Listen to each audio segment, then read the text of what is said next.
challenges, and there are lots of challenges that we face. And we've created that room where we can discuss the challenges and prefer solutions. And as a wise person once said, the only person that can actually solve Africa's problems are Africans. So that's why we've created this room. So for this ecosystem roundtable talk, we'll be focusing on building a greener economy, the role of ESG, the role of finance, and the role of tech in building a greener economy. So this session is going to be very interesting, especially the panel session. Sorry, every other part of the session, but most importantly, the panel session. So please bring out your pen, your paper, jot as much as you can, ask your questions, because forget the fact that they're speakers and they're expert speakers, but we are all thinking of solutions together. So contribute, just engage as much as you can. Make use of the Q&A button to ask your questions, the chat section, and just make it as engaging as possible. And we'll start the welcome address shortly. Welcome everyone again. So in the meantime, as you're joining, just yes, the sessions are recorded and it will be made available on our YouTube channel. So as you join, just engage comment section. Let's know where you're joining us from, your name and your country. And we'll begin with welcome address in a minute or two. Let me confirm that our speaker for the welcome address is on the call.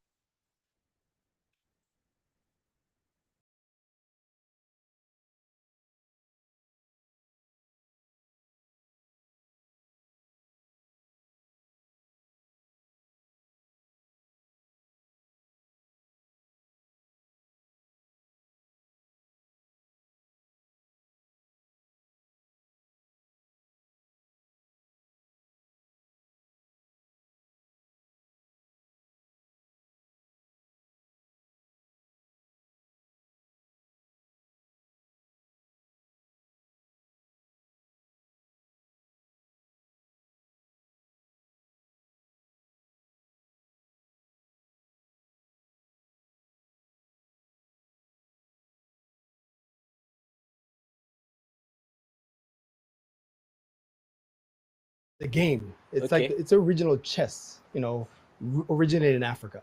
Okay. And it's actually exported to 90 different countries, right? So if you think about it, we think of Ajuo as one of those tech startups that is going to grow beyond Africa and originate in Africa. So we really embrace the name Ajuo because we believe that the next generation tech is actually going to emerge from the continent. If you look at the tech in Africa, they're trying to solve inherent consumer problems. Okay. Right? Whether it's health, education, better transaction systems. Yeah. That's what we're trying to enable. Okay. Understanding who the consumer is.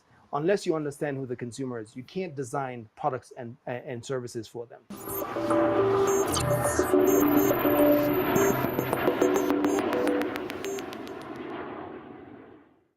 Kenya has been nicknamed the Silicon Savannah for many good reasons. Today on the show, I'm going to be speaking to the godfather of fintech and innovation, Professor Ndemo. It's going to be amazing. Professor Ndemo, you have one of the most versatile and learned profiles I've ever come across. So not only do you teach entrepreneurship at the University of Nairobi Business School, you are also on the board of M-Pesa, right? So my first question is, how did you get here?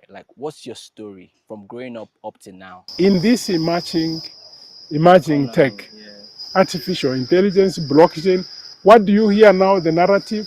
Artificial intelligence is going to finish jobs. Yeah? Of course the jobs would change. Yes. From what they were to new. Yes. All we need to do is we create capacity. Yes. We train so many data analysts, we train so many people who are... Right now, Africans are labeling for AI in the US. That is what you find there, thousands. That is the low-end jobs. Yes. How do we move to the next level?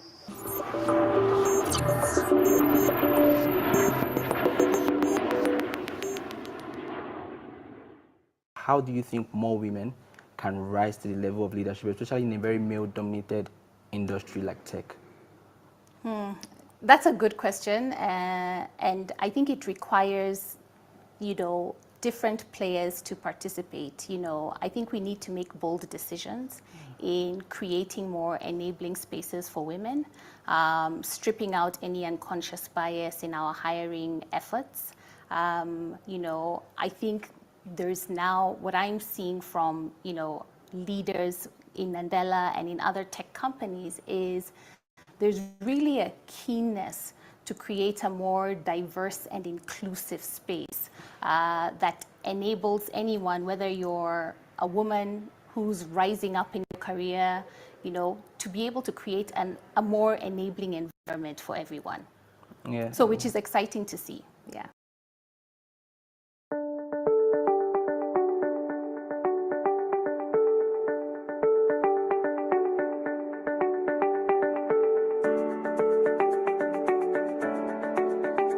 Hey, my name is Yusuf. I've worked at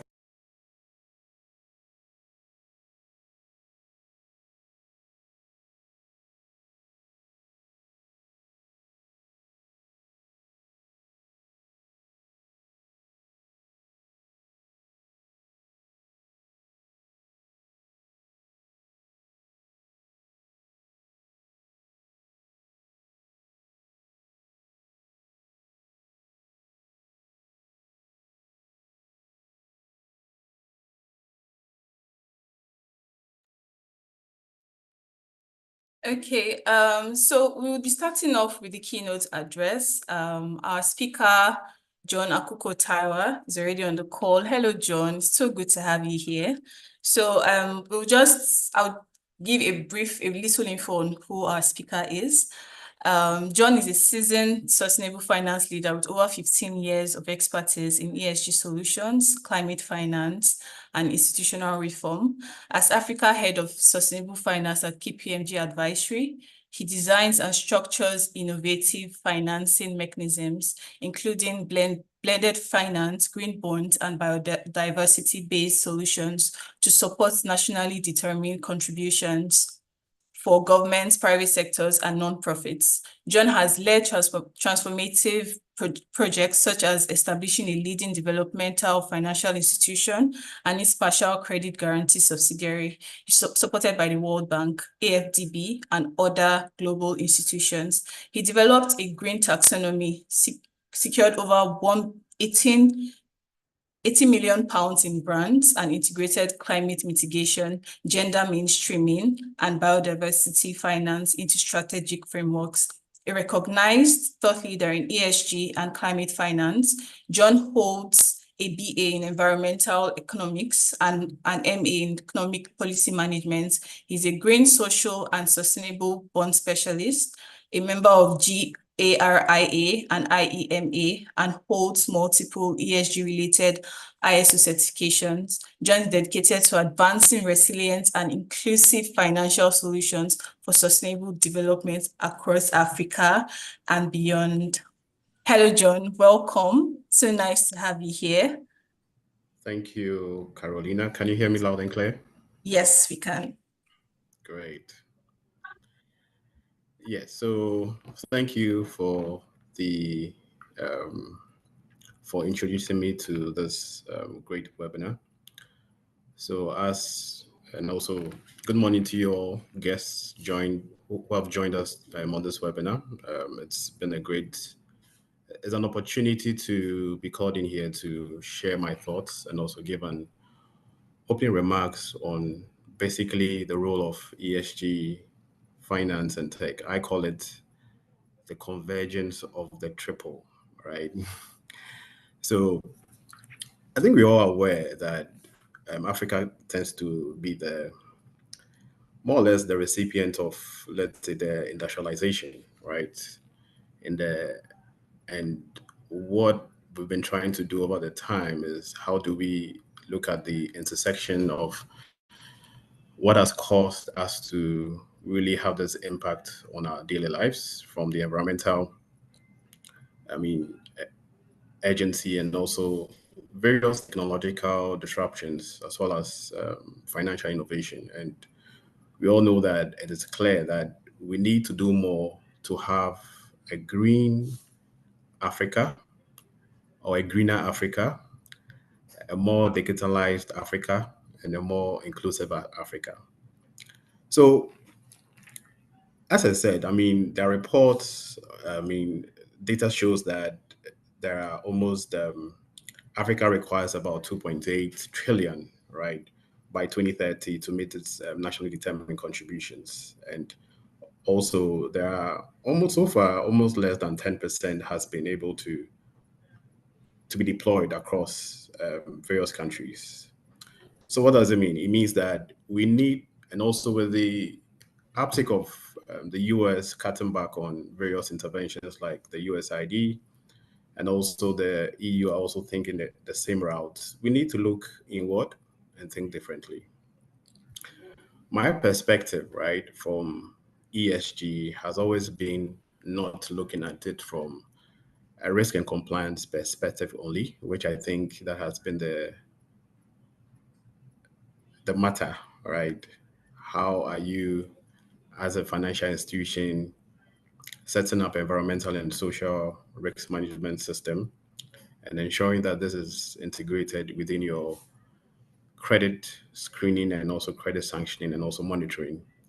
But also, Africa, we need to look at the opportunity side. How are we leveraging these systems that have been established and how do we grow beyond just reporting? That is, there's an uptick of IFRS S1, S2. How do we move from reporting and establishing the system by ensuring that we leverage on technology and also leverage on the data that we've now begun mapping out for the implementation of S1, S2? How do we look at creating products and also identifying these businesses that are underserved? And how do we build these instruments to deploy capital and also serve our businesses who need this capital to grow? So I always say that sustainable finance is not, let's say, a financing tag, but it's more than financing. It includes how do we blend in technology?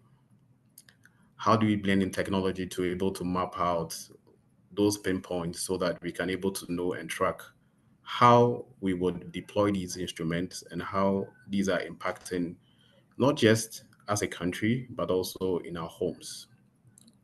How do we look at innovative financing instruments and digital instruments to see how we can move these funds from a perspective of, let's say, there's an opportunity to, let's say, deploy loans to, let's say, people who could move into cleaner energy. How do we identify these pipeline of businesses and individuals who want to switch, and how do we track those reduction of greenhouse gases? This is what I call innovation. And we should not just look at it from that, but also see how we can build the right ecosystem from a perspective of a partial credit guarantees to how do we build capacity within our banks and how do we help them to establish green businesses and green desk and also scale up these loans. So what we want to say is that I want to also step on to say that Nigeria has done so much in the space, and Nigeria in 2017 was the first country to, let's say, have a sovereign green bond. And what does it mean? It means that the government has seen the opportunity to look at it from the risk and compliance perspective to see how do we catalyze funding to be able to scale. And we see that Access Bank has also then launched various green bonds initiatives way back in 2019. And also we see other institutions like FSD Africa going through this route to see how they can blend this in at the local context. So why are we gathered here? We are here to look at the reality. We are here to discuss how we will build a stronger ESG framework, looking at this now from an opportunity perspective. How we mobilizing capital to these sectors, such as the agri, clean energy and water, and also the big one, circular economy. and also how we could be able to use this opportunity to bring in various stakeholders, such as my colleagues who are on the panel, government entities, to be able to have this teething conversation of not just looking at this from the risk and compliance, but also how do we move the needle and how do we make it happen? So to this, I would want to say thank you for the opportunity, and also kudos to my colleagues who will be on the call to discuss this great webinar. And we look forward to getting insights, and also so that we can learn and now look at how do we move the needle and how do we move from these reporting requirements that are now moving into mandatory, and how do we make it happen? Thank you. And also over to you, Caroline. Thank you. Thank you so much, Mr. John. Thank you so much. That was so insightful. We're bringing together everybody. No one is left out. Government, every individual is very, very key in helping us to build a greener economy and in, revising the ESG framework. Thank you so much. Thank you. I think we can engage now in comment section. You can just maybe pick out what stood out for you. Would like to, so I'm reading comment section. You can just state what stood out for you in Mr. John's speech. And he asked some very, very profound questions. How do we build a stronger ESG framework? How do we ensure that whatever we're even discussing in these rooms actually work? So engage us, engage comment section. Let's hear from you. Easy, okay. And please do well to also ask your questions with the Q&A button. We'll be taking questions. If you have questions for Mr. John, please do well to use the Q&A button. But thank you so much. Thank you so much, Mr. John. That was very profound. It's a lot of things to actually think about. I'm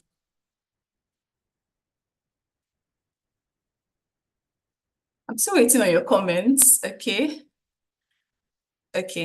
I'm still waiting on your comments. Let's keep this session very lively.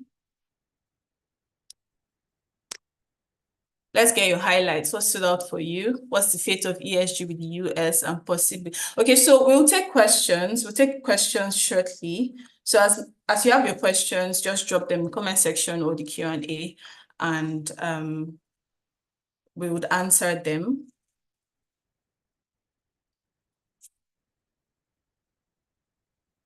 So the questions will only just be limited to the panel session. Panel session is usually very engaging and interesting, but I think Mr. John can take some questions, right? Okay. Okay, so we have a question from Ukeki Kelvin. He said, what's the fate of ESG with the youth? Sorry, what's the fate of ESG with the US and possibly Europe stepping back? Well, I have it's a question that I get to answer all the time. Okay. So what I say is that things will not change much. Maybe, yes, there'll be cuts on various established interventions like the USID, and you have funds being cut on this regard. But what I know is that due to the cuts, various foundations are also taking the leap to take up these responsibilities. I cannot mention them here, but those international NGOs who support things around green, around helping in countries or governments to establish these vehicles. Some are from the local perspective or the subnational perspective, others are at the national level. And also there are, beyond US, there are other institutions like the GCF, the Green Climate Fund, who are still keeping on deploying these funds. I know that Nigeria has one of the financial institutions as an accredited member. And we saw this coming way back, but I keep telling governments and stakeholders that we need to look inward. How do you look at the various local instruments that are out there, and how do you position yourself to build a ring-fencing vehicle, right?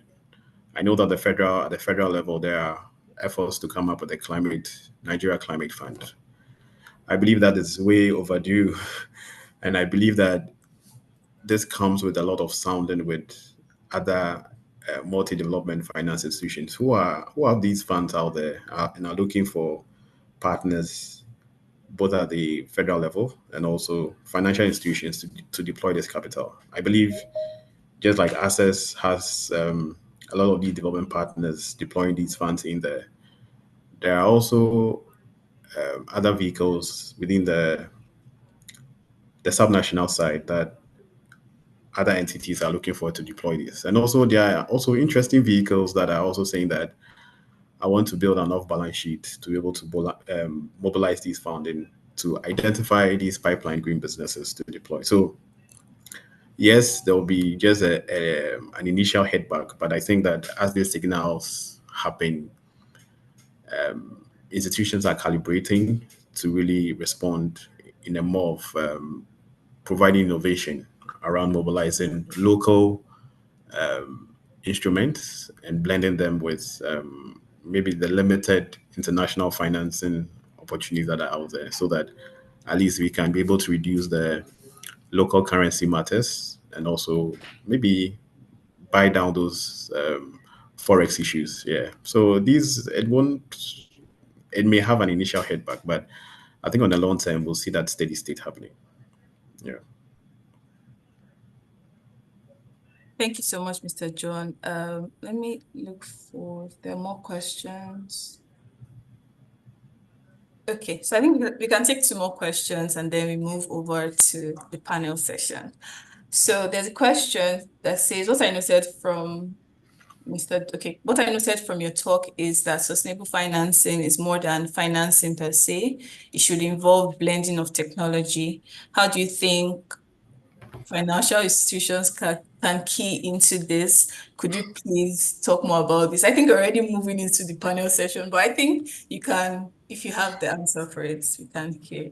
Thank you. Yeah. So I always say that there is this kind of traditional banking that we are used to, where you would want to say there is somebody brings a facility and you'd want to say, okay, based on your ability to pay, I want to give you this amount of money. And one way or the other, at your management level, you discuss whether you want to give it some concessional funding based on your priority areas. There are also the new model, which is more saying that how do you integrate these opportunities and working with development partners to mobilize these funds, right? Now, I keep on saying it's not just about deploying money. It's also helping saying that how do you develop the ecosystem to receive the money? There are a lot of cases where we mobilize funding and they will tell you there are no bankable deals, there are no viable deals. And I always say that it depends on who is talking. If a bank is talking, you know that they cannot bear these risks. So that is why they come up with a term called de-risking, right? How do we absorb or manage this risk from that perspective? And how do we create vehicles to let somebody pay for those losses? It's just to say that I cannot use my depositors' money to give you something that I do not understand or do not know how it will end up being. It also means that on the supply side, banks would also need to do things differently. Would have to invest more in setting up and also building knowledge on how to identify green businesses. So there was a case of saying that what is green and what is not green. So it also comes out to say that you want to identify these green businesses, how do you know that, okay, these are the opportunities around the life cycle of this green business I want to work on? And also, how do I manage that risk of they not paying back? because at the end of the day, when you take the depositors' money, you can't explain to them that, oh, I give them money to this, or you can't tell the regulator that, oh, I invested in a climate project and therefore I am having NPL issues. I mean, that's not an excuse. You're a bank because you are here for intermediation and you need to deliver on that mandate. So you need to build more on building capacity at your business relationship managers and also your business banking teams to be able to understand how to identify them, how to also identify these green businesses. And it's not only about green, right? It's also mean that how do you evolve into things around digital or innovative financing, right? How do you go when we talk about ESG, the first thing that people talk about is, oh, climate matters. It's not just about climate. We have under the sustainable finance buckets, there are innovative instruments like culture creative industries. There are also things around how do you deploy funds into, let's say, changing ecosystem. There's gender financing, right? How do you empower women-owned and women-led businesses to scale? And also there's a research that says that women are more capable of scaling businesses than men, right? And the question then now the case is that how do you scale more women-owned businesses so that the private sector could scale, right? So these are all ideas that how do we build these underserved markets and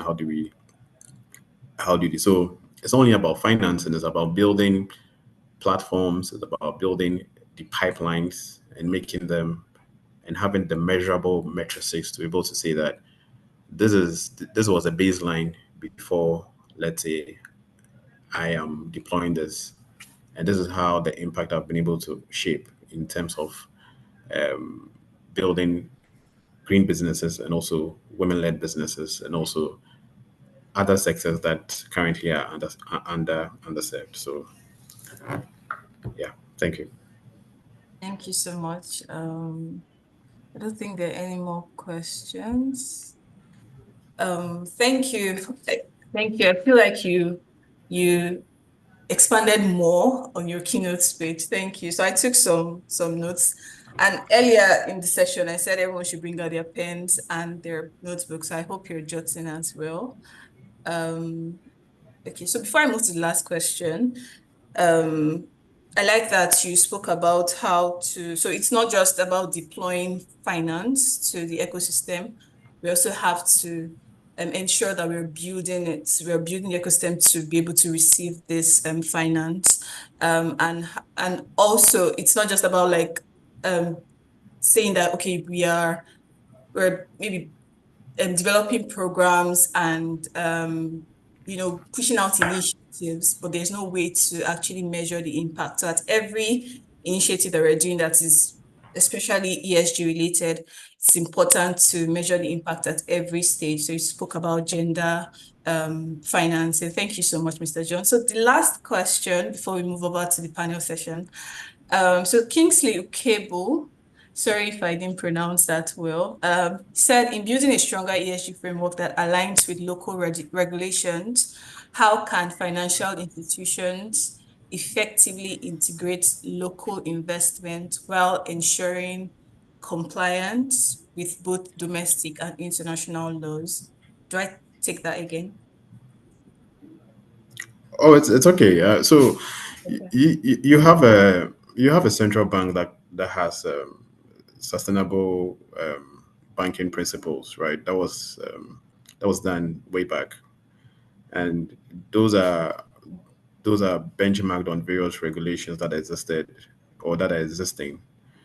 And I think that um, there has to be some kind of a relook at those principles to adjust with the current perspective and also the current IFRS implementations that are going on. So basically, all what that principle was saying that banks don't just lend because you have the money and the client can pay, but also there's a reputational image or reputational risk that may exist due to you lending or encouraging lending into certain areas that do not bring or do not enhance the environmental safeguards that or social safeguards that you have in the country.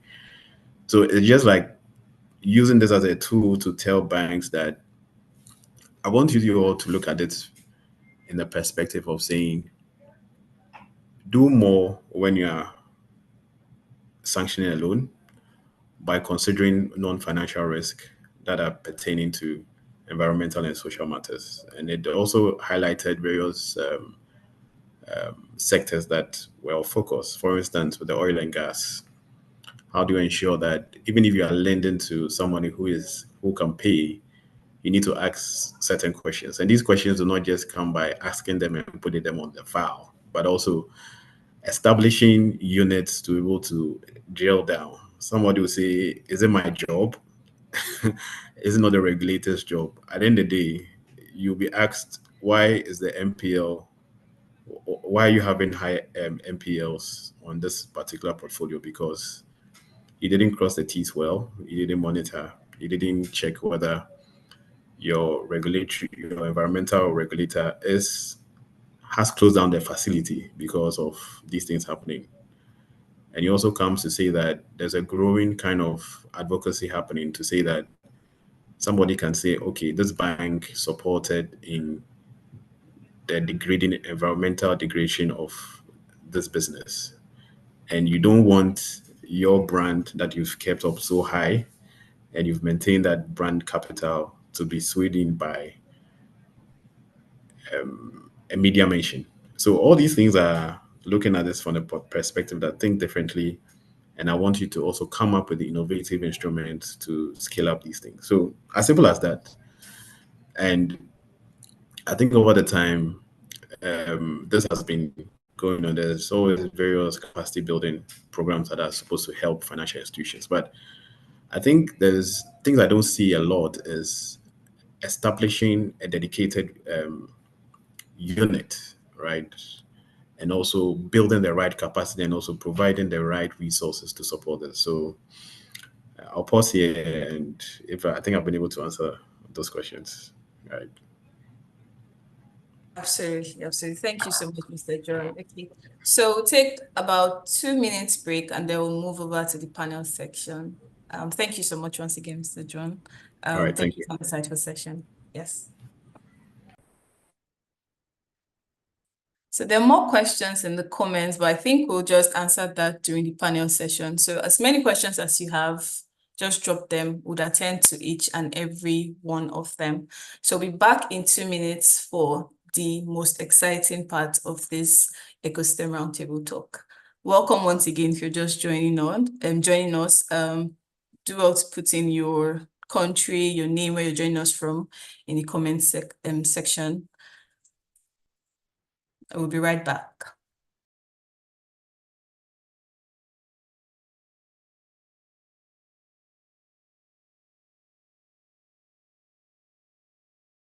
Failure, really, because failure is just that thing trying to move you in another direction. So you get as much from your losses as you do from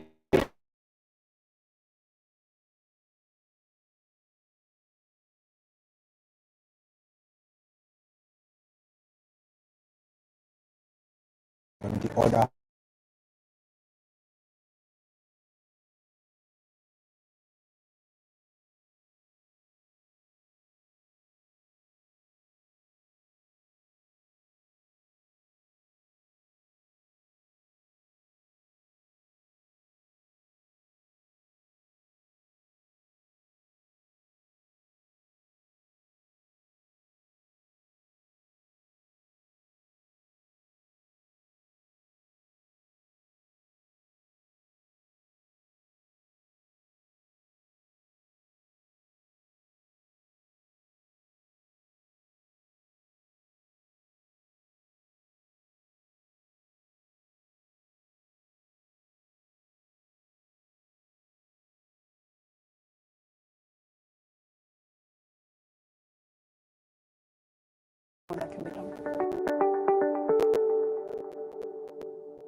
home to over 300 fintech startups with billions of dollars.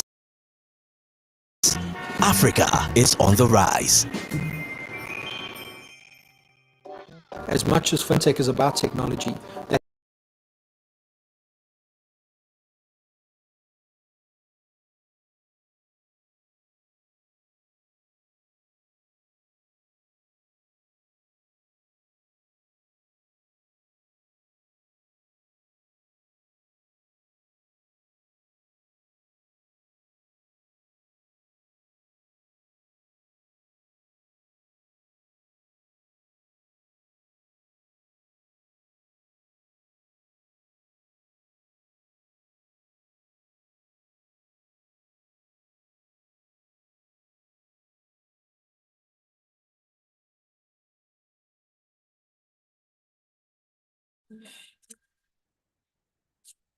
Hello, everyone. So welcome back. Thank you so much for as many that are joining us now. Welcome. Apologies for the network glitch. We'll be starting off the panel session now. We have all our panelists on the call. Like I said earlier, I think I've said it like 1,000 times. This is like the most exciting session because we get to hear insights. We get to gain a lot of insights from this particular session. So please put away every other thing that you're doing and just focus on this session. Ask as many questions as you have and contribute using the chat button. So apologies, I'm not sure I gave a brief overview of AFF, Access Bank, and what we're doing to drive sustainability. So AFF is in full Africa FinTech Foundry. We're the innovative hub of Access Bank. We are a key driver of innovation, and one of the way we do this is through the Ecosystem Roundtable talk. This is the 6th edition. Last year, we focused on upskilling in a dynamic tech ecosystem. And this year, we have decided to discuss issues around climate, around ESG, and prefer solutions to them. So that's like and also Access Bank is currently running the Sustainable Finance Accelerator Program, an initiative aimed at supporting businesses in sustainable space. So we're talking renewable energy, waste management, circular economy. So we're providing expert trainings, funding in terms of seed, grants, and green loans. So during the course of this session, the panel session, I'm going to be dropping the link in the chat box so you can register. We already have our first cohort, and I can see a lot of our people here. So if you're part of the Sustainable Finance Accelerator, let's just know ourselves. You can just put that in the comment section. So we'll be starting out the panel session now. The panel session is going to be moderated by Nosike Ike. She's a thought leader in Africa FinTech Foundry, and she'll just be taking us through this panel session. But before she comes up, I will be reading the bio of our 3 panelists. We have all of them on the call. So the first panelist is Engineer Loveline Okoye.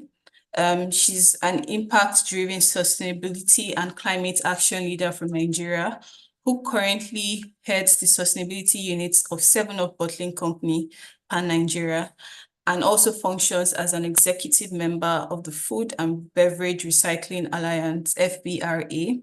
She has an engineering background with over 12 years postgraduate experience in process engineering, environmental sustainability, climate action, and decarbonization, stakeholder management, SDGs advocacy, circular economy, and community development and sustainable leadership. As a top green voice, also called the ESG governor, Loveline is fascinated by supporting hard-to-abate organizations in the in the achievement of environmental stewardship, circular economy, emissions management, risk-based materiality assessment, and E and S impact mitigation. Welcome, Loveline. So good to have you here. So in comment section, please, I would like to see like virtual round of applause. Let's make use of the comment section. So our second panelist is Oluwaseun Agbebi. Oluwaseun is an ESG and sustainability professional manager, ESG and impact reporting, MTN Nigeria. He is a multi-industries, cross-cultural and cross-sectoral experienced sustainability and ESG professional who has worked across consulting, FMCG, agricultural, manufacturing, mining, technology, telecoms, ICT, oil and gas sectors in Nigeria and Africa, delivering strategic sustainability and ESG solutions to meet organizations' needs across diverse stakeholder groups, executive management boards, investors, development partners, etc., in line with several sustainable development framework, local and international regulatory requirements, and global ESG best practices. Welcome, Oluwaseun Agbebi. And the last but not the least is Dr. Tiwalade Adeniyi. He's the head of ESG at Solon Capital Partners. He's principally responsible for leading Solon's ESG function for the company and all portfolios to ensure alignment with best ESG practices. Prior to joining Solon, Tiwa worked across multiple financial institutions, embedding ESG best practices in their operations and portfolio.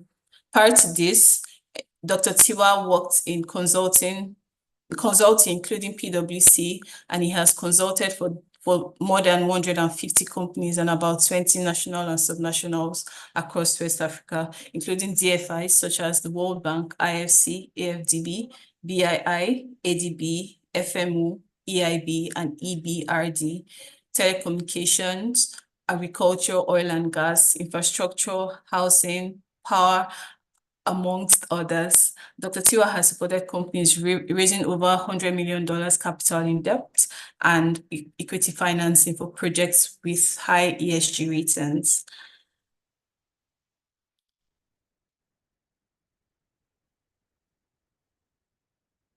So welcome again to all our panelists. We're so excited. So I can already see in the comment section how we're excited for this particular session. So I'll be handing over to Nosike Ike, who will be taking us through this session. Over to you, Nosike. Hello, Carolina. Thank you very much. Welcome, everyone. Just confirm if you can hear me. I can hear and see everyone loud and clear.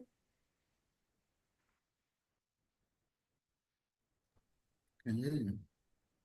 Yes, we can hear you. Okay. Hi, everyone.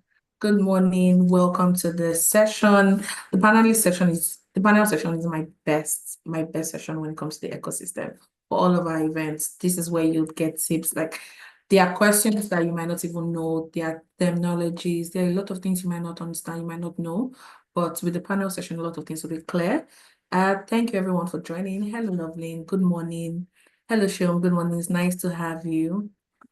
Hello, John. Wonderful keynote. Wonderful keynote. Actually, there were a lot of things I was writing down as you were speaking. I was checking the questions, your answers. That was so very detailed. Thank you so much. Just like Carolina had said, please carry your book. This is my book. This is my bio. I always write. This is an educational session for me, and I hope it's going to be the same for you. To all our panels, just confirm you can hear me and you're active. Hello, Dr. Tiwa. Good morning. I can already see you.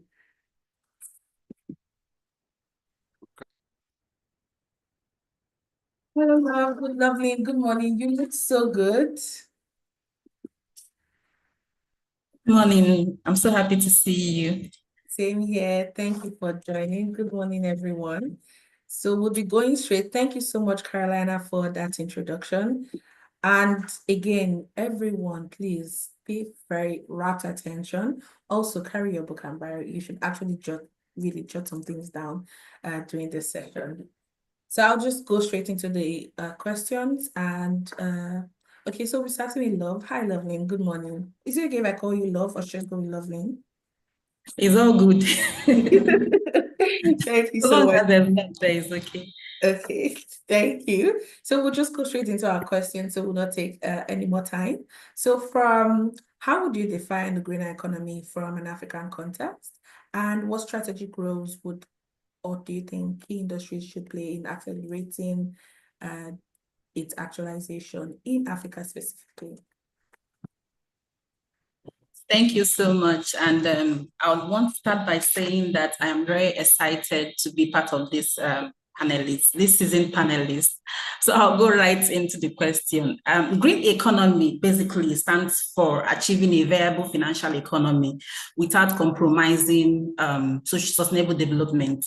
And then the way I'll define sustainable development is development that meets the needs of the now without compromising the ability of the future to meet their own need. So when you are looking at green economy, you are considering two things aside from, financial viability. You are looking at environmental consideration, and also you're looking at social equity or social well-being. Okay, that's green economy. So if you're looking at green model, you find out that it's a model that will prioritize sustainable development, that is holistically. But then for an organization, how would you define green economy? What does it mean to them? So it means in your operation and your practices, integrating sustainability, and whatever you do, use a sustainable lens to view it.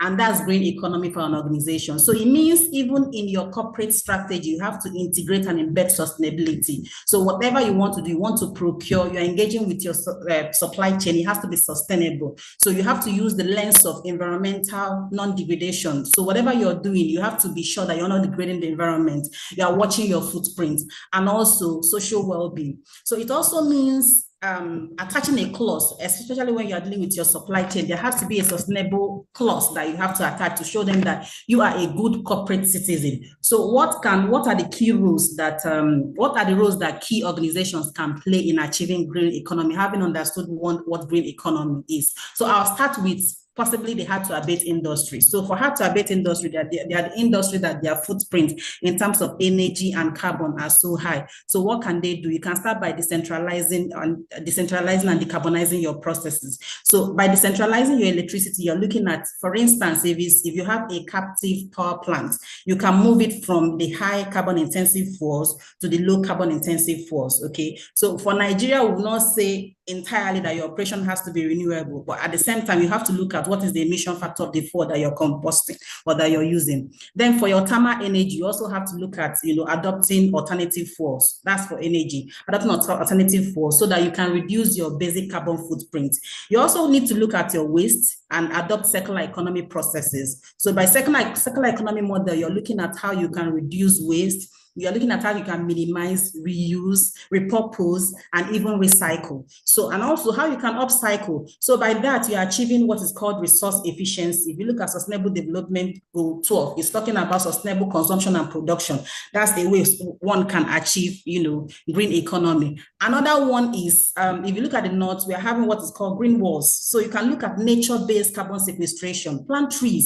Okay, if you look at the process of photosynthesis, what is it? The process by which green plants manufacture their food by taking in oxygen, and then by taking in carbon dioxide and giving off oxygen. So it means that what causes this climate change is basically CO2. That's the major GHG. So if you have plants around, if you're able to, adopt nature-based solution, plant trees and all of that, they're able to take off part of this GHG, and then it minimizes the impact or even effect or inception of climate change. So these are some of the, practices that one can engage in order to achieve a green economy. You can also look at water stewardship, especially within the FMCG. Okay, adopt water stewardship methodology, ensure that your water usage ratio is not high.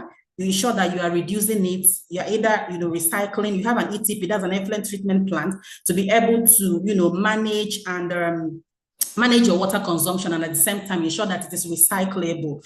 Also, you can look at for the social dynamics, you can look at sustainable agriculture, community-led conservative initiative, and green job creation. I'll just give an example of a company that is hard to abate. So what they did was to integrate their community. And what did they integrate them for? To be able to achieve waste to energy. So they involved their community members, the agro waste from their basic farming and all of that. They were able to, bring them together, consolidate that, and they were using it as an alternative source of fuel. So this helps us to achieve resource optimization, at the same time saves costs, and then reduces the organization's carbon footprint. So I think green economy is what everyone has to adopt, from the topmost level to even our own personal lives. So you need to also be able to check your footprint as an individual and look at how you can achieve green economy even on your own level. Thank you. Thank you so much, Lovely. That was so detailed. I'm just thinking of all the terminologies and all the things you've been saying, really. And just to even just break it down for our SMEs here. I mean, she mentioned a lot of things like planting trees, checking your water usage, so being able to make sure that you're not using more water than you're supposed to, and at the same time monitoring your effluent. So I can say effluent would be the waste products from, if you're doing production activities, whatever activity you're doing, just whatever water you're using, and I would say coming out as waste, you should also make sure that if it is possible to utilize or reutilize it. I'm sure I'm getting it right. That's recycling, basically recycling your waste products. So I mean, I remember just from I think secondary school, when you're converting natural gas all the way to petrol, there are a lot of waste products that are generated that can be reused. So even in your, I would say, as small business owners, in your business activities, it's important to highlight or to look out for your waste products that can be reused. And I like the example you gave on the company that was working with their community. That's another thing that most people tend to overlook. Even in your subsidized agriculture, small-scale agriculture operations, there are waste products that you can always reuse. A good example is oil palm, even date palm, but I would say oil palm. Every part of oil palm can be used, from the plants, from the tree, from even the fruits. They can be reused, recycled. You can use palm kernel for the oil. You can also use the husk to make soaps. So it is very important. I think maybe just to break down everything she has said, especially again, because we have small scale, we have startups that also join us on this call, and it might seem, okay, maybe it's just for 7-Up, it's just for big FMCG companies, but within our environment, within our offices, it's important to highlight, okay, so instead of buying petrol, instead of buying diesel every day for my generator, why don't I invest in solar energy? The sun here is hot. The sun here is very hot, but investing in solar energy means you're utilizing the sun rays for electricity. You're minimizing how much fuel you buy, also how much emissions comes out from your generator. That's another thing we should also take into consideration. Even if you would say, oh, I don't produce, I don't produce, so I don't generate a lot of waste. You use electricity, you use diesel generator, you can invest in solar energy, in solar panels, and then get to utilize a lot less of your petrol, of your diesel generators, and then utilize your solar panels. In that way, you're reducing your carbon footprint. You're actually utilizing and reusing the sun energy. Thank you so much, Loveleen. So, Dr. Tiwa, do you have anything to add?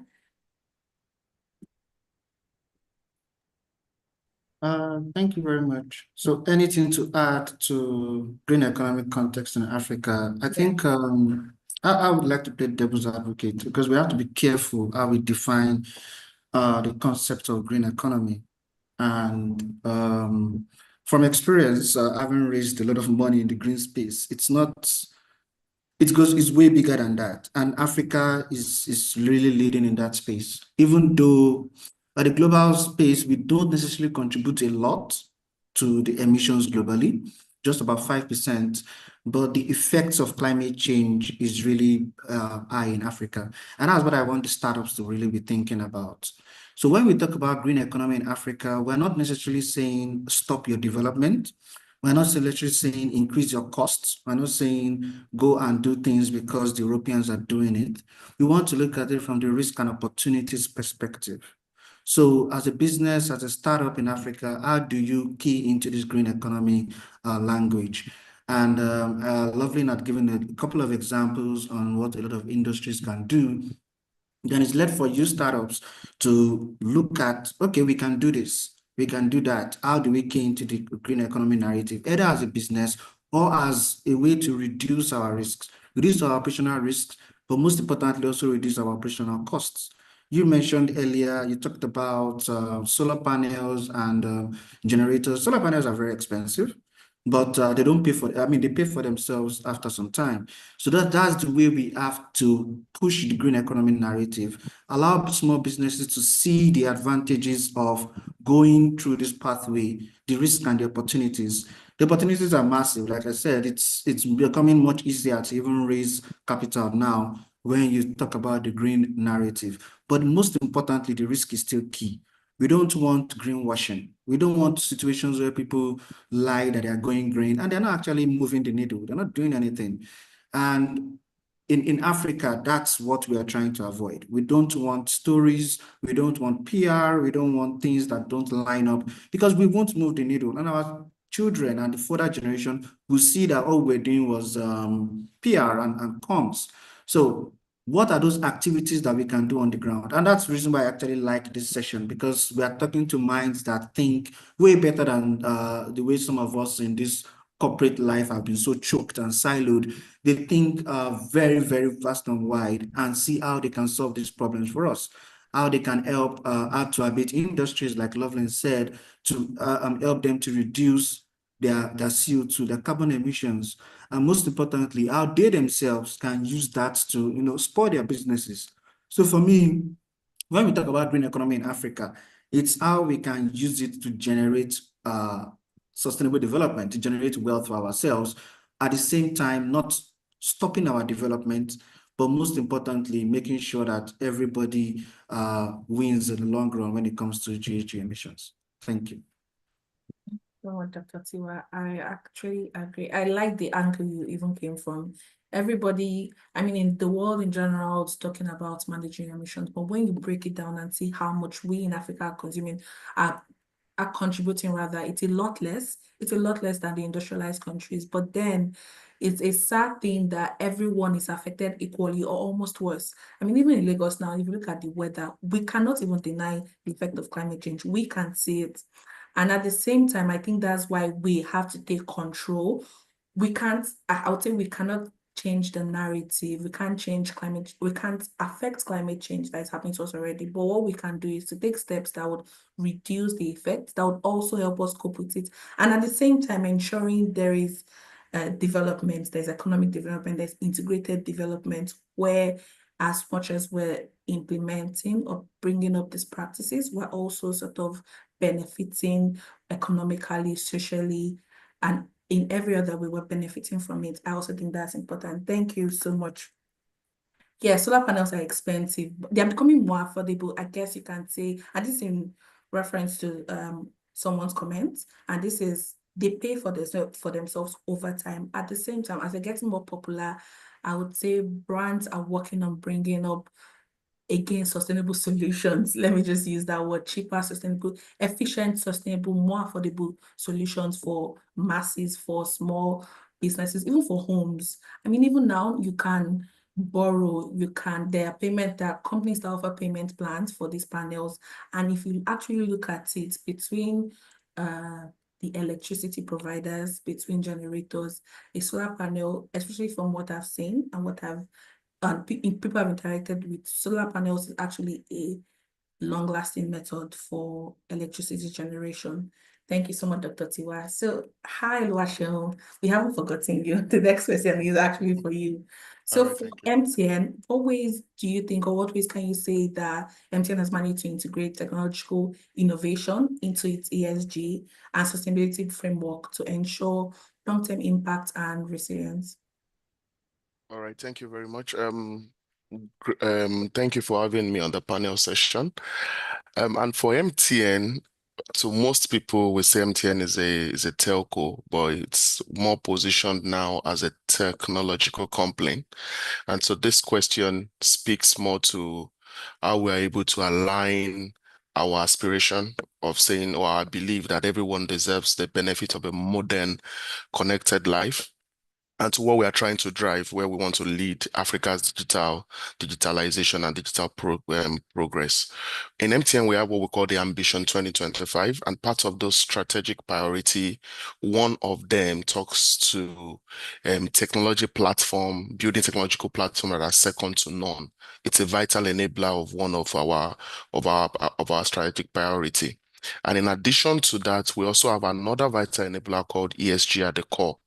So for us as an organization, what we say is while we are leading that aspiration of helping to digitize Africa, support platforms, support SMEs and startups, we are also thinking of ESG being at the core of this, so that we as Africa can lead the innovation, can also drive our economic development, as the earlier panelists have said. And we are not just saying these as lip service. It's part of our Ambition 2025. Just a few hours ago, we had our 2024 sustainability reports just released publicly, and you will see that across how we enable startups, we support SMEs in terms of providing ourselves as a vehicle for development. And we are not just doing that internally. We also have some other collaboration. An example was last year when we had our eco-friendly SIM card. These are SIM cards that used to be plastic, and now we are gearing towards being recyclable, and that is also a way of collaboration with local suppliers, while also still driving ESG framework into a technological innovation. Things around cloud migration. Even as an organization, most of our operations are paperless, where we tend to adopt digital first approach in whatever we do. Instead of moving papers from one end to the other, we are incorporating technology into day-to-day operation. And that way, we are also showing others how we could reduce environmental impact. The other bit also, which links to the earlier conversation around renewable energy, we know most of the sites that carries our infrastructure that enables connectivity is highly energy dependent. But I can tell you that as at last year, we had about 194 solar powered rural telephony sites.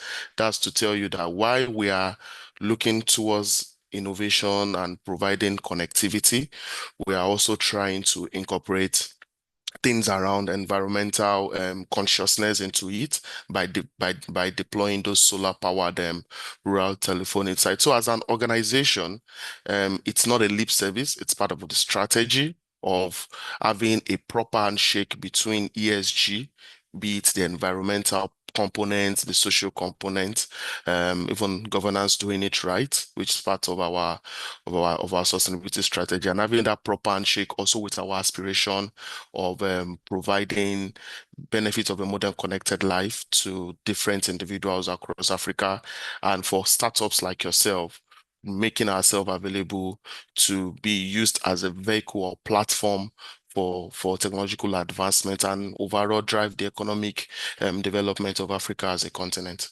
Thank you. Okay, thank you so much, Neil. I like how you mentioned what, as a company or as an organization, you're doing outside of the organization and also within. It's something that I would say small businesses, startups should also remember, that as much as we emphasize, or as much as there are tips on what you should do outwards, also within the organization, it's important to remember that little things such as going paperless, cloud migration, reducing your footprint is also very important. There are a lot of, I would say, paper waste exactly that generated that can be reduced. If it can be an email, let it be an email. If the memo does not have to be printed, it can be printed. A presentation does not have to be printed. We can say we all have technological devices. You have phones, you have your laptops, you can actually view your presentation on your phone. There are apps down that would help you to do that, just to minimize the paper, the amount of toner ink you use, those sort of things. Just to continue with the questions, I would say, as an organization, what challenges have you encountered in embedding ESG practices across all tiers of the business? Do you still want me to lead that? Yes. Sorry, I Okay. can as end-to-end, yeah. Thank you very much. I would say this, that one of the difficult thing to do is because the ESG space is, people may say it's been here for a while, but in Africa, it's something we are warming up to, and pretty much because initially we saw it as a means of compliance. At some point, we saw it as a means of tick box exercise, just to either access funds from the likes of Dr. Tiwa and those in the Finance Institute, right? So it's the challenge are numerous. The first thing is to know that there has to be a mindset shift, where you have to move from that compliance mindset to a value creation mindset.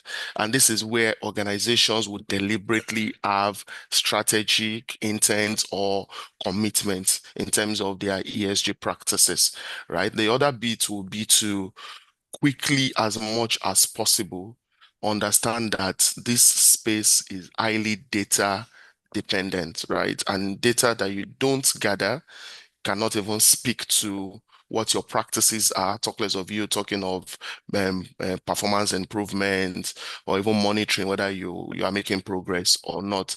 So the first thing is mindset shift. Second thing is start thinking of data gathering, your data gap. Do it an holistic data gap analysis for yourself. Start thinking of policies and procedures. They in itself may not be ESG specific, but they are ESG related policy or procedure. So what's your organization stands in terms of DEI, diversity, equity, and inclusion? What's your stand in terms of sustainable procurement, in terms of sourcing, in terms of your environmental footprint, in terms of your governance structures?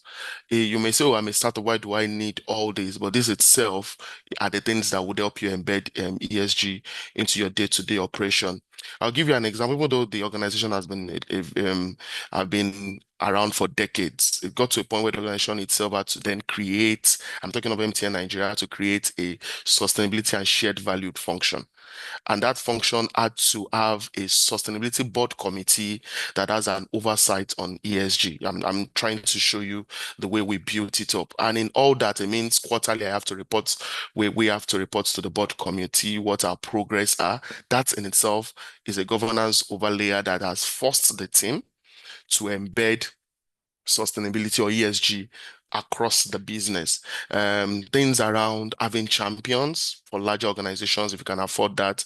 But most importantly, for you to really embed ESG across your business, training, capacity development, capacity building, awareness, because not everyone will speak your nuances.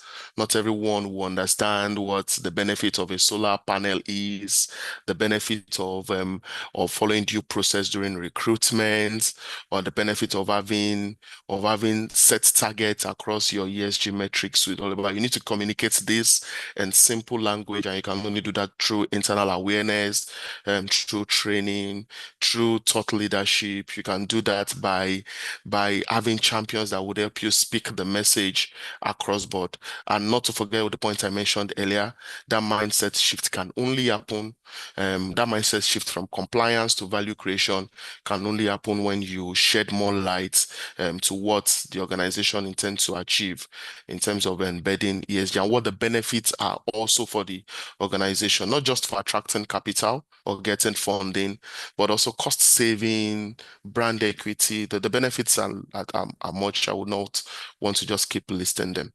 Thank you. Thank you so much. I hope you guys are everyone is taking notes.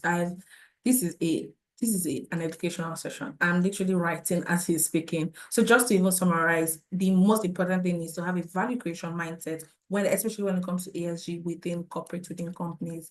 He actually mentioned 3 main points: the mindset shift from compliance to all the way to value creation. And that can only happen when the policies the policies have been integrated. You can drill it down from having a board to ensuring you have champions. Most importantly, ensuring there is the training and development. Mindset shifts would only happen when people have been trained, people are being constantly told, people have been educated on the importance, the benefits.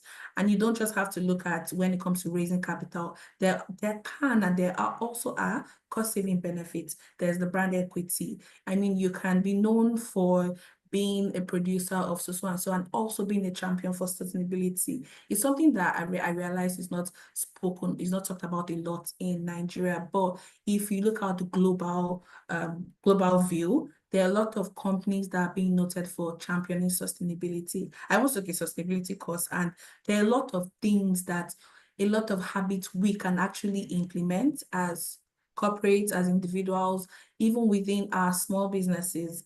Again, just to reemphasize, I like the point when he said having champions for this.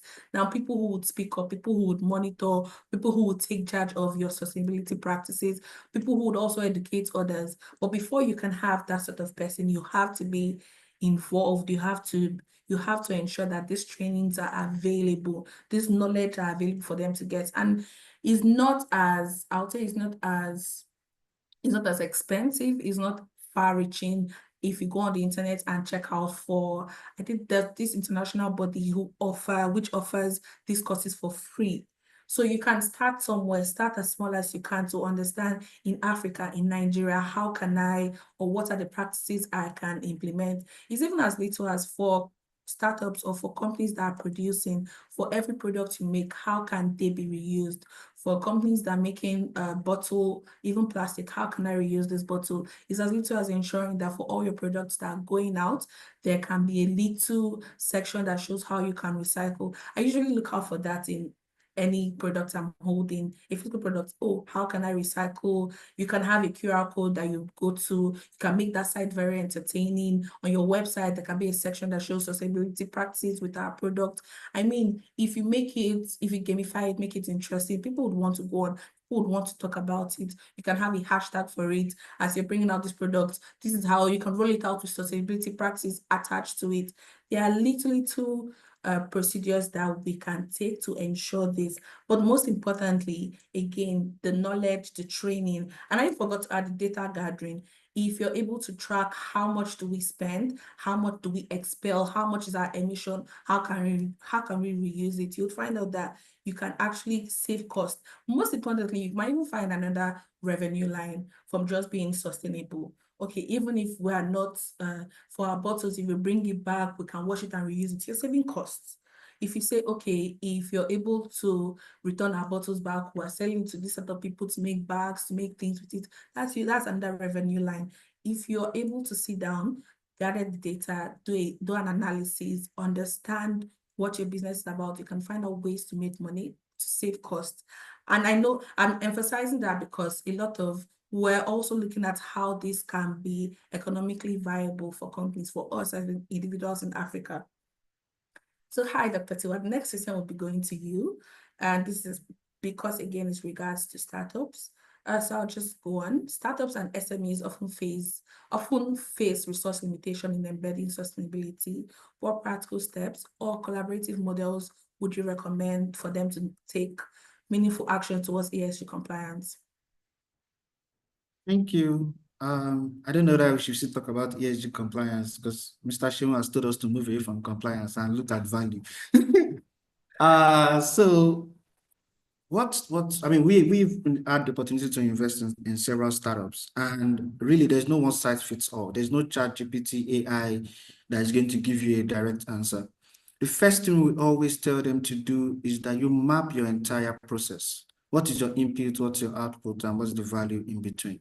What are the steps you need to take to get your product? I mean, and it doesn't matter whether you're in fintech, you're developing products that are used for banking, what are all of the steps involved? And it is from that you now start taking out process risk and operational risk across each step.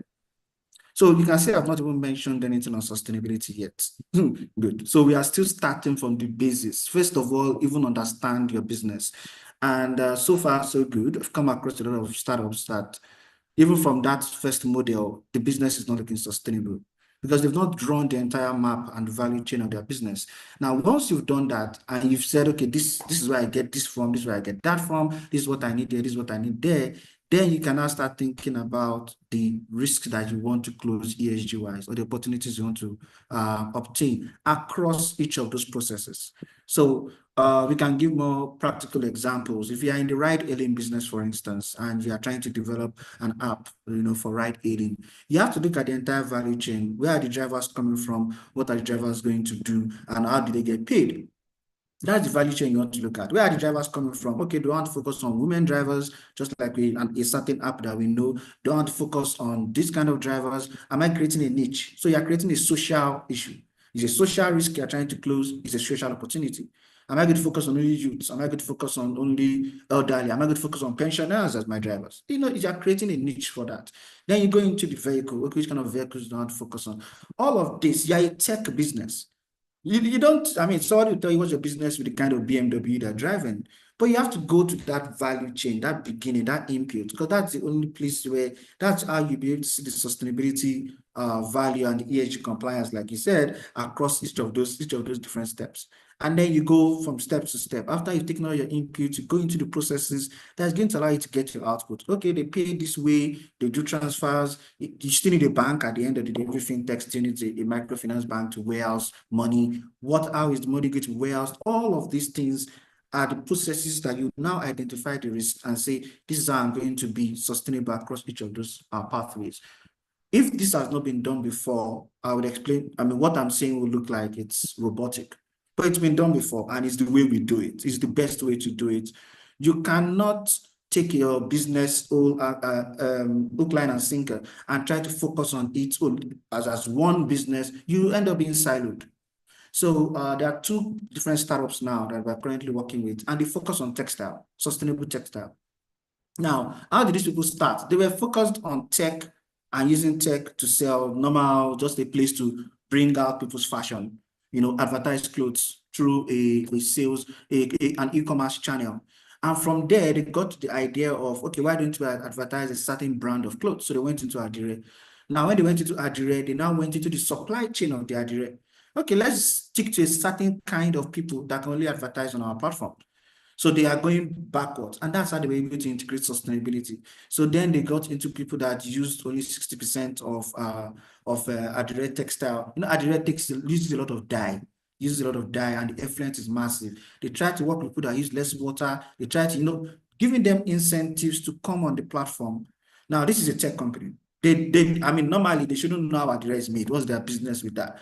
But they are even beginning to transition now into tailoring to say, okay, how do you guys, I want my clothes to be reusable. I want my business. And they've been able to raise a couple of, seed grants with that. So these things are there. We have people doing conservation of forest. But you need to know those processes. So you can key value across each of that. And then the part of compliance comes in. Environmental compliance, social compliance, governance compliance. The Nigerian laws still need to be followed. Nobody wants to know whether you're raising money from Dubai or from Europe if you ignore our Federal Ministry of Environment guidelines, our regulations on social, on labor laws, ignore all our governance strategies from SEC. We all know what happened recently when people ignore whether your company is regulated by SEC or not. You can fall into a lot of scams. So that's, once you've known those processes, it's easier to key in that ESG value. And like I said, it's been done before, and it's one of the simplest ways I think it should be done. And that's the way I've always done it as well. Thank you. Thank you so much, Dr. Tiwa. I really like how practical you made this. Just to even expand on I don't know them, but thinking about Adire, thinking about textile, there's a lot of, I like the fact that they're working with the supply chain. It's giving the backward and forward integration.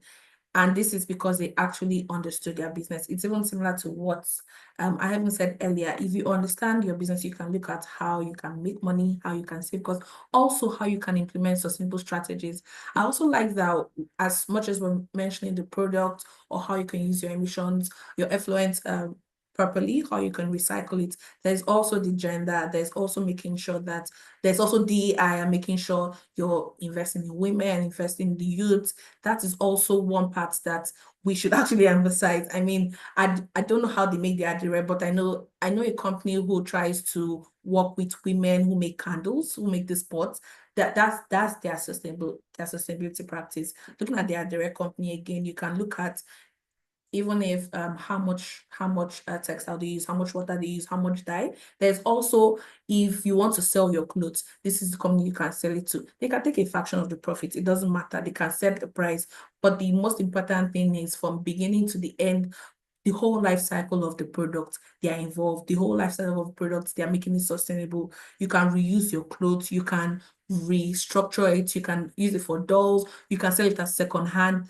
And if I would say, just imagine an economy, an industrialized working economy, there would be companies that are involved in every stage, and these companies can work together.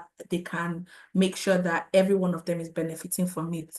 Imagine I'm wearing this clothes I have it for over 5 years. 5 years I can decide I want to clear my wardrobe. I have another company to sell it to. And each of these companies, you can go to their website and find, oh, this is who you can reuse, this is who you can. I really like how we're dumbing down this conversation, how we're making it practical, because it's very important. You can see ESG and think, oh, this is a lofty concept. This is really big. This sounds, they're speaking big English, but when you think about it, we are breaking it down into little steps, and how you can look at your value chain and pick out, this is where we can implement sustainability. It is very important. And it's not just about, oh, because I'm a small company, I cannot create a board. We're barely how many, where would we start from with the board? As little as you, the founder, championing in this place, this is putting in these little steps. This is what we'll do. This is what we'll do better. This is how we'll do it better. Just making sure that I would say your hiring portfolio is diversified. You're ensuring that it's inclusive. Let me just use that English. It's inclusive. Thank you so much, Dr. Tiwa. But I have another question for you. Let me just chip it in. So in your opinion, what policy reforms or regulatory support structures are needed to scale sustainability adoption and climate financing across Africa? Are you sure you want us to discuss that today? Because we are going to discuss sector by sector, input and output. It's going to take a lot. Oh no, you came for us. Nigeria knows how to do that very well. And one of the agencies I respected for that is NESRA. NESRA has regulations for every single sector. And for me, I think that's the way we have to go about it. We can't put a one size fits all. I'll give, and I'm sure most people might not know this, but I'll give you an example.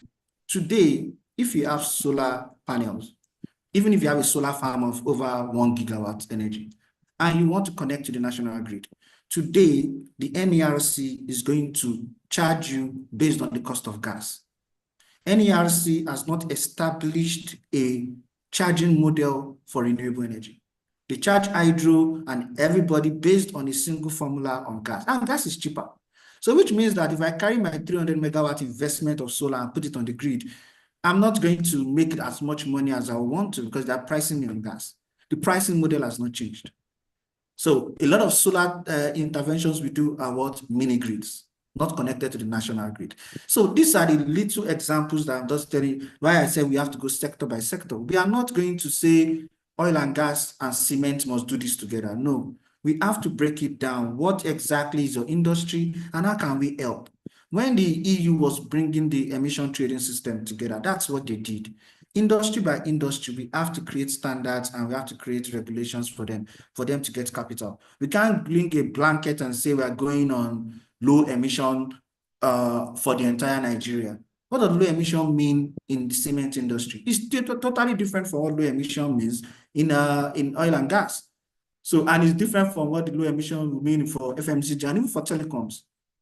So we can't give you one size fits all. Every single agency, and I always talk about interministerial panels. I love interministerial panels because a lot of things always come out of it. Interministerial panels, every single ministry and their agencies will sit and discuss how they can help that particular industry to abate. We can't have a one size fits all. And that's where I feel that particular regulation has to come in. I know we've started at the umbrella level in Nigeria. I'm using Nigeria a lot as an example because I know we have folks from Botswana, Ghana. I've gone around most of these countries and a lot of them still rely on Nigeria for some of their policies. Even the Kenyans still take some of our policies. So We will still use them for sub-Saharan Africa, and then we can use South Africa for the other more developed parts of Africa and Northern Africa. But that's the model we're trying to use for sub-Saharan Africa, to say, how can we break this down into those industries and then allow the regulators to come in and then give the different compliance regulations they can give. Now, from the last COP, we had the loss and damage fund. Loss and damage fund is going to come. There's going to be billions of dollars. You know, like John said, we have JEF, we have GEF, we have GCF. We have a lot of these funders. And even these funders have different categories for giving green climate funds. They don't just say you're abating in cement industry, take. No. But at the end of the day, they don't give everything to renewables. They still call those cement industries, oh, you're trying. You've done the best you can do in mining. You've done the best you can do in this. You can have access to this fund. So we can't have a one size fits all. We have to break it down into different components. And lastly, as we take this journey towards the sustainable, and we should also not forget that even in the sustainability journey, and when we are going green, there are also risks associated with it. Solar is not perfect, wind is not perfect. To get solar panels involves mining, and mining is dirty. So even in mining now, we're trying to talk about sustainable mining. Even though it's sounding funny, we're trying to talk about sustainable steel. Steel is used a lot in the wind vanes. So even in the sustainability, we have to be careful. Again, that's where the regulators come in. We're not going to say you are bringing an electric car into the country and we realize that the emissions that was used to make the electric car is more than what you're going to get if you just brought in a normal fossil-driven car. So you have to be sure where all those things are coming from. Again, the regulators will key into that, but they have to break it sector by sector. And I'm sure a lot of startups on this call on different sectors will agree that the one size fits all is affecting everyone. It's affecting all businesses. And I know I mentioned lastly, but I just remembered something about one size fits all from one of our startup businesses that was looking into electric vehicles. And the person was shocked to realize that at the Nigerian Ports Authority, he was paying the same rate to clear his electric vehicle as somebody that is clearing the fossil fuel. And we are talking about low emission, and we're talking about Nigeria going net zero at 2060. If that regulation has not been put in place to say, okay, even if you want to make it the same rate, are we developing the capacity to have electric vehicle factories in the country? Even though I know Innoson and some others are coming up with that, but it takes time. So you can see that regulator per sector is very critical, and that's what I'm appealing to the regulators to do. Really like how with our roundtable, we tend to bring proper thought leaders on this, because a lot of what you said resonates with what Sean had said about having champions. Just to link it up, if having champions within these companies would mean that these champions would be the one liaising with regulators, would be the one advising. And I think that's important for a bill, for a regulation to come out. There would be that consideration, there would be that conversation, that roundtable, let me just call it that, held on, okay, if you're in oil and gas, this part of oil and gas, downstream, mainstream, midstream, but for every part of whatever you're doing, for every value chain, for every chain in whatever industry, I think there should be champions who would advise regulators, who would tell them this is the way to go. Using the EV startup you had mentioned, I mean, even if they are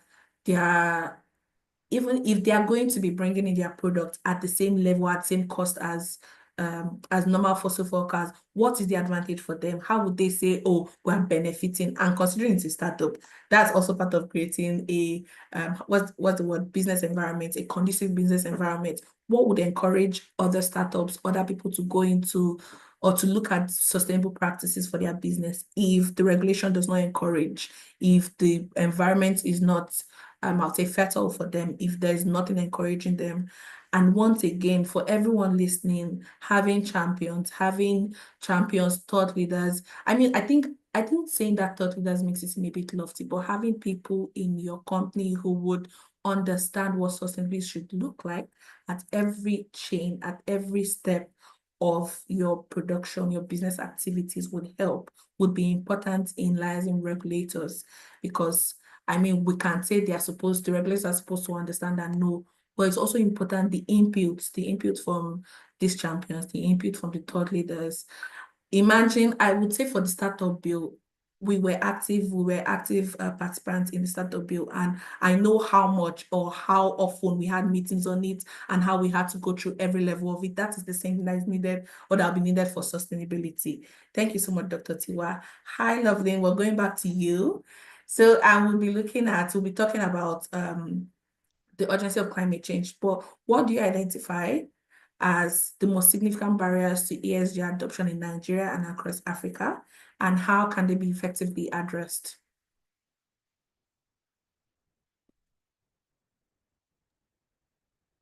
I was muted.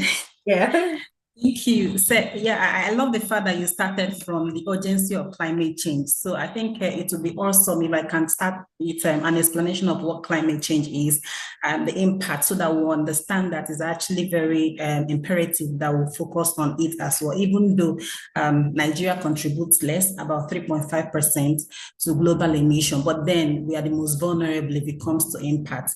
So climate change simply means the long-term warming of the planet due to increase in average temperature. Okay, if you look at pre-industrial area, it was very much less than 1.0 degrees Celsius. And that is why we have a narrative to ensure that it doesn't exceed 1.5 degrees Celsius pathway. But then what are we having now? If you watch last 2 years, the temperatures are actually going high. If you look at the average global temperatures, and they are just about 0.3 to 0.5 shy of the 1.5 degrees Celsius pathway. And then what are the causes of this climate change? If you look at, there are basically two elements. One is the GHG emission, that's greenhouse gas emissions, and they are basically from human anthropogenic activities. Another one is the chlorofluorocarbons that we get from our refrigerants, okay, which causes the depletion of the ozone layer. So once the ozone layer are depleted, and then we have prevalent GHGs in the atmosphere, this causes what is called greenhouse gas effect,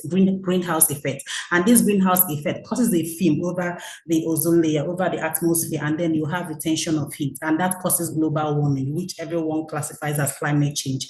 So this brings a lot of issues, like you have desertification. If you look at the northern region of Nigeria, we're having a lot of desertification, and then in the southern part, we are having flooding, and this does not do well for humans. So you're having a lot of issues coming out of this. You're having heat waves, we are having loss in biodiversity. That means that climate change is a big issue, even though globally we're not contributing so much, but the impact is not only on those people that are contributing much, everyone is feeling the impact. It's different from when we are analyzing particulate matter, that only, you know, the people that feel it, that the people are those that polluted, okay? But then when we are talking about climate change, the impact is cut across everyone. Then Nigeria has pledged, in order to, you know, align with the global system and every other country, Nigeria has pledged to achieve net zero by 2060. And on the short time, Nigeria has pledged to achieve 20% reduction in our carbon emission by 2030, if it's on business as usual model. But then if we have international support, we can go as high as 47%. If you look at the last NDC, that's National Determined Contributions. It then means that Nigeria is pushing forward, is trying to align, and is trying to achieve sustainable best practice. But then there are lots of barriers to achieve that. One, I'll start with Nigeria, and it's not just Nigeria, it's most of the African countries. If you look at South Africa, they rely on coal, okay? Their energy is about 69% on coal. Then if you look at Nigeria, we rely a lot on gas. In fact, we have a lot of fossil fuel that we have that are still underutilized. And then we are talking about energy transition without addressing energy security. If you look at it, you find out how many percentage of Nigerians have access to, you know, good electricity generation, constant electricity generation. That's what led us to talking about, you know, having the solar panels and all of that. So there are lots of barriers. The one is the fact that, you know, most African countries are highly dependent on their energy mix. Okay, and then if you are telling them to transit, to reduce their carbon footprint, is like you're not trying to understand their realities. And that's where international support, you know, comes in. That's why Nigeria will tell you with international support, they can go or they can scale up what they can reduce. So access to that finance, and that's also where we need people like Dr. Tiwa give us the finance, especially for industries that want to, you know, decarbonize and reduce their carbon footprint. So that's one of the barriers to achieving that. Another one is lack of unified frameworks, you know, and inadequacy in our regulatory frameworks and system. Sincerely, there are lots of frameworks. Nigeria has done a lot of work, but, you know, even understanding the difference. I just learned 2 days ago that we have a carbon calculator, and it was done by the Energy Commission of Nigeria. And not a lot of people know about that. And you have, even in the same industry, different companies use different frameworks to estimate their GHG. So how can you now say that this is correct if we don't even know the different frameworks, the different regulations that are available for us to use? So it's quite difficult because there are multiplicity of a lot of things, and then we don't know the right one to use. So how can you even achieve peer benchmarking if you want to rate an industry versus another industry that is in the same sector? So that is a whole lot of issue. And we need to be careful even in trying to say that we are decarbonizing. We should understand that as much as we are talking about energy transition, we should incorporate energy security, because access to energy is very, very key. Because, okay, let me, somebody mentioned something. I was reading the comment section. I saw something about cook stove. I don't know if a lot of us know that in the modified NDC, that cooking had been rated higher than even industrial process in terms of contribution to our GHG emission. We don't know that. That's why everybody is now advocating for clean cooking. But then how many people in the marginalized communities can have access to that? Do you know how expensive it is? And then you are telling them that this, if you look at the chemical analysis, that the heat radiation is less, so the energy efficiency is more, but then access to that, how can they achieve that? Okay, so that is some of the problems that we are having. But then how can we address it? I wouldn't want to stop by if I don't talk about how we can address it. So we need a multi-stakeholder approach. We need more of collaboration. That's where you have PPP, you have the public sector, private sector collaboration. For me, I would say that is beyond this. We need the public sector, we need the private sector, and we need the CSOs, that is civil society organizations, okay? They need to come together. Now, the CSOs are the voice of the marginalized group. They're the ones that will tell you what is happening in the rural communities that we do not know. So when all these three tiers come together, we can have something that will speak to all aspects of the Nigerian, Nigerian populace. Another one is capacity building. Sincerely, a lot of people need training, need to understand. Do you know that why it is very difficult to even sell the narrative of climate change is climate change does not have any local interpretation. How do you even explain to someone in their local dialect that they're talking about climate change? So it's foreign, So because of that, people are not able to, come to terms with it, to understand that this is what it is, and these are the impact, and these are some of the things we can do, to reduce the impact. Another one is there has to be a lot of policy reforms. I have seen in a lot of cases that most of the policies that we have in Nigeria, why it is not workable, is because we just import something from, what the global organization, Europe, even America, whatever that they are doing, we just import it, and then, we just tweak it a little bit, and then we bring it. It cannot work in our clients because we have not looked at our current realities. Then there has to be a lot of awareness creation. This job is not for one person. It is everyone that has to do this job. The private sector have a role to play. The SMEs have a role to play. The civil society organizations have their own role to play, and government needs to be the face of all of this. So we need to give climate change a local name so that people can come to terms with that. And we need to understand that this job is everyone's job, and all of us have a key role to play. Thank you. Thank you so much, Love. That was so educative. I really like how we're all re-emphasizing the importance of capacity building. I mean, just to use another industry, if you look at agricultural extension activities, a lot of the materials they share are actually broken down into each language. So if you're going to, say, do mobilization in a village, you're ensuring that the materials you're carrying, and this for agriculture. Now, it is jarring to hear that we don't have that sort of machinery for sustainability within the local communities, because how then would we expect them to accept and receive the information we're sending to them? How do we expect them to understand that you should reduce the amount of firewood you're eating to cook, or you should, I mean, I totally agree. It's very important we re-strategize and build that local, I'll say local parlance for most of the English, the big English we keep saying, how we keep saying, oh, you should reduce how much electricity you use. Moving to that, energy security. I love that term, because over here, using Nigeria as an example, a lot of us are still even getting access. I would say access to fossil fuel machineries and their usage. And now we're trying to say, oh, you have to change your car. So imagine someone who just got like a Corolla, and you're saying, oh, now you have to go and look for an EV because we're trying to be sustainable. That is very far-reaching. It's also very, I would just say, insensitive. We have to find a way to implement, to impute, to mix I mean, where we are now and the future, the energy saving practices that we're supposed or we're trying to implement. I also like what you said about grassroots mobilization. That was what I'll just call it.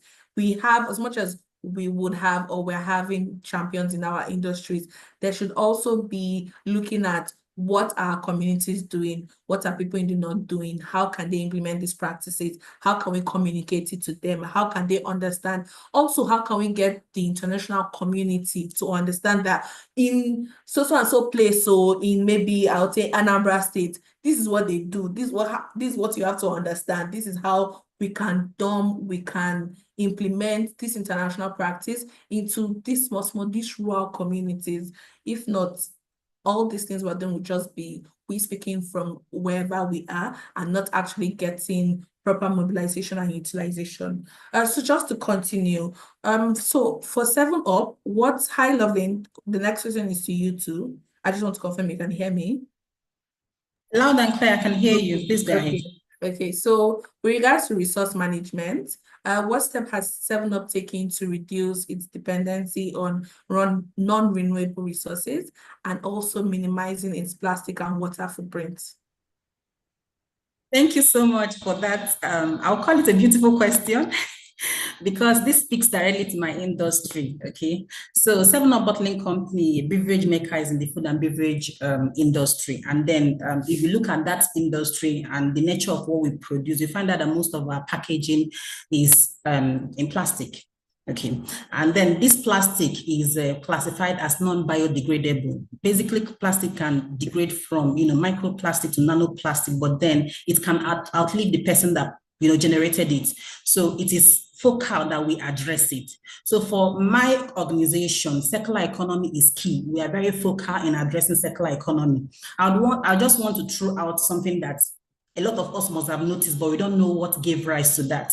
Initially, when we have flooding, a lot of people attribute that to drainages being blocked because of what? Plastic pollution. Even when you go to, if you check our oceans, rivers, you still find, microplastics lying around there. But then now, if you throw away if you finish drinking from, let's say, a bottle of Pepsi or Aquafina, and you throw the bottle on the ground, it wouldn't take a minute for someone to pick it out because waste, what you call waste, has been redefined, okay? It is now a resource. It is now a raw material for our PET production. That's recycled PET production. It is no longer waste. Definitely, generally, waste is only waste until you waste it. If you don't waste it, it's still a resource. It's still in the value chain. And that is why if you watch Lagos State SUP ban, plastic bottles, we are not, or plastic packaging, we are not part of that.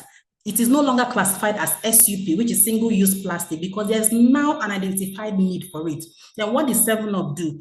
7UP MD is the current chairman of FIBA, that's Food and Beverage Recycling Alliance, and he was so vocal, very, very focal in addressing this issue. So he got an investment in recycling company. Now we have about 3 recycling companies in Nigeria addressing this. So what they do, we have the likes of Polysmart, ALEF, and Sones. So what they do basically, this waste, once it is disintegrated, once it is segregated from source, it is used to produce another resin, okay, that is called rPET resin. And the beautiful part of this is that in Nigeria, and it's basically only in Nigeria that you find this, in Nigeria, our PET resin is slightly cheaper than the VPET, that's the virgin PET resin. You can see. So it's now a resource. Everybody is now scampering for it because it's no longer waste, because there has been an identified value for that. So 7UP Bottling Company has very, very focal in providing that value. So there's now value in plastic. So let me also look at other non-renewable resources, okay? We've spoken a whole lot about energy mix. I wouldn't want to go over that again, but we have been able to, decentralize, decarbonize our energy mix. So initially, we are heavily reliant on AGO, and we have been able to, for our electricity generation, we've been able to centralize that. Most of that now is on renewable. Apart from that, for an industry like ours, we use boiler. Now we have a boiler that is firing biomass. So the energy consumption is on biomass, and that biomass is agricultural waste, rice husk from the community. So by doing this, we are engaging the community, we're empowering our community so that they can also be self-reliant and be productive. So we see production in that dimension in such a way that we can empower our community, and it becomes a win-win for both the organization and the community. So we also do what is called combined heat and power plants, meaning that our captive power plant, which is now on gas because we have been able to, change the mix from AGO to gas. So the effluent and the heat from that are channeled back to the boiler. So you don't have to, consume raw energy or raw fossil fuel. So these are what we have been doing. Another aspect is on our trucks. For industry like ours, our scope 1, scope 2 will be less, but then scope 3 would be high. So what we have done, most of our trucks, we have converted them to CNG. Okay, that's compressed natural gas. And if you classify basic fossil fuels in terms of the emission factor, you understand that gas is the cleanest form of energy with a minimal emission factor.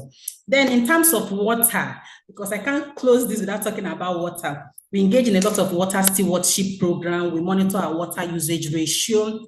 We have ETP to ensure circularity. And of course, we do a lot of United Nations campaign to advocate, stimulate the environment so that they can understand what different roles that it can also play in the system. So for us, our sustainability strategy is based on 5 pillars. One of them is climate action. Another one is circular economy, then water stewardship, our people and community, and responsible supply chain practice. For 7up Bottling Company, sustainability is key, and we care about people. Thank you. Way my pen is moving on my paper, I really like how detailed you were. And even if we, consumers, even if we that are listening, the audience do not know, you've really detailed it, you've broken it down. And again, it ties back to what we've been saying. If you understand the value chain in your activities, you can figure out ways to be sustainable. You mentioned how you're utilizing your effluent to produce more energy. You mentioned the pet raising and how you're selling it. These are this is due to the fact that there's an understanding of every level of production. And it's expected for 7up, as big as it is, but so just to other people listening, if you understand your business practices, you can identify ways. She even mentioned the trucks, and that is something most of us interact with. Apart from the bottles, there's the crates, but we also see these trucks, we see them delivering, and then there can be, oh, this is really big, what are they doing with it? I'm sure if you look at the carbon footprint for that truck, is a lot higher than most of the cars we drive, but then they are able to find out ways to recycle, to reuse the activities to ensure that they are being sustainable. I really like that. I was really trying to note your 5 practices. I know you said climate change, water stewardship. I like that. Climate action, water stewardship, circular economy, people and community. I like that. Responsible supply chain. Yes, thank you. There was that also. I like that you mentioned the water stewardship thing, because again, there are a lot of, I would say even for most industries, they utilize a lot of water, and that is one resource that is not as, I can't remember the name, but it's not as renewable as we would think it is. And non-finite. Yes, thank you. It's not finite. Yes. So there's the water stewardship. That's another program that you had mentioned it before. I like that you're highlighting it again, how you reuse, how you recycle the water that is being used, being produced, being used as effluent. Because even if the water is brown, even if you can say this is waste, but you're still able to reuse it, to recycle it. So just one more question, especially because you mentioned the people and community. So can you share an example of a successful initiative, sustainability initiative, and that would have had notable impact on the community or environmental preservation? Okay. You said one. You said a sustainability initiative. Let's leave that one. Again, just because it's a pillar in your environmental goals. Yeah. So. Awesome. Thanks for identifying that as a pillar. Okay, so I will mention last year we had Sustainability Week. So 7up is in 9 different regions in Nigeria. But then last year we had sustainability week and it cuts across the entire region. And basically what we look at as a theme was responsible production and consumption. So we understand that 7up is here to do business, but then we have to do it in such a responsible manner because we want to be good corporate citizens. And not just that, we want to be a leader in that realm. So what we did in Lagos State, let me bring it home. What we did in Lagos State was we launched an initiative that is called Green Skills School Challenge. Okay, Green Skills School Challenge. What did we do? We looked at there are 6 districts, educational districts in Lagos State, and we had to reach all of them. What we did was we tried to incorporate circular economy even in their curriculum and what they do. We believe that if we catch them young, if we are able to, redesign or retweak the way these young minds think, then it will be easy to sell this message of circular economy. It's easier for a child to come home and tell the parent that, see, this plastic, you don't have to throw it into a bin. We have to get another bin for segregation so we can start segregating from source to make it recyclable. So another thing is that the waste have to be recyclable for us to put it back into the chain. Okay. Now, what we did was we reached across this 6 districts and we are so amazed. We got about 330 schools that indicated interest that they wanted to participate. So we're talking about community mobilization. We're talking about stakeholders engagement. And if you look at the hierarchy of stakeholders, especially the external stakeholders, you can't joke with your community. You can't joke especially with your host community. So when we reached out to these 330 schools, we told them that the job is just simple. You have plastic packaging, waste plastic packaging lying around your community. Just pick it up and upcycle it into a product that will be of value to you and your immediate environment. And we are wowed.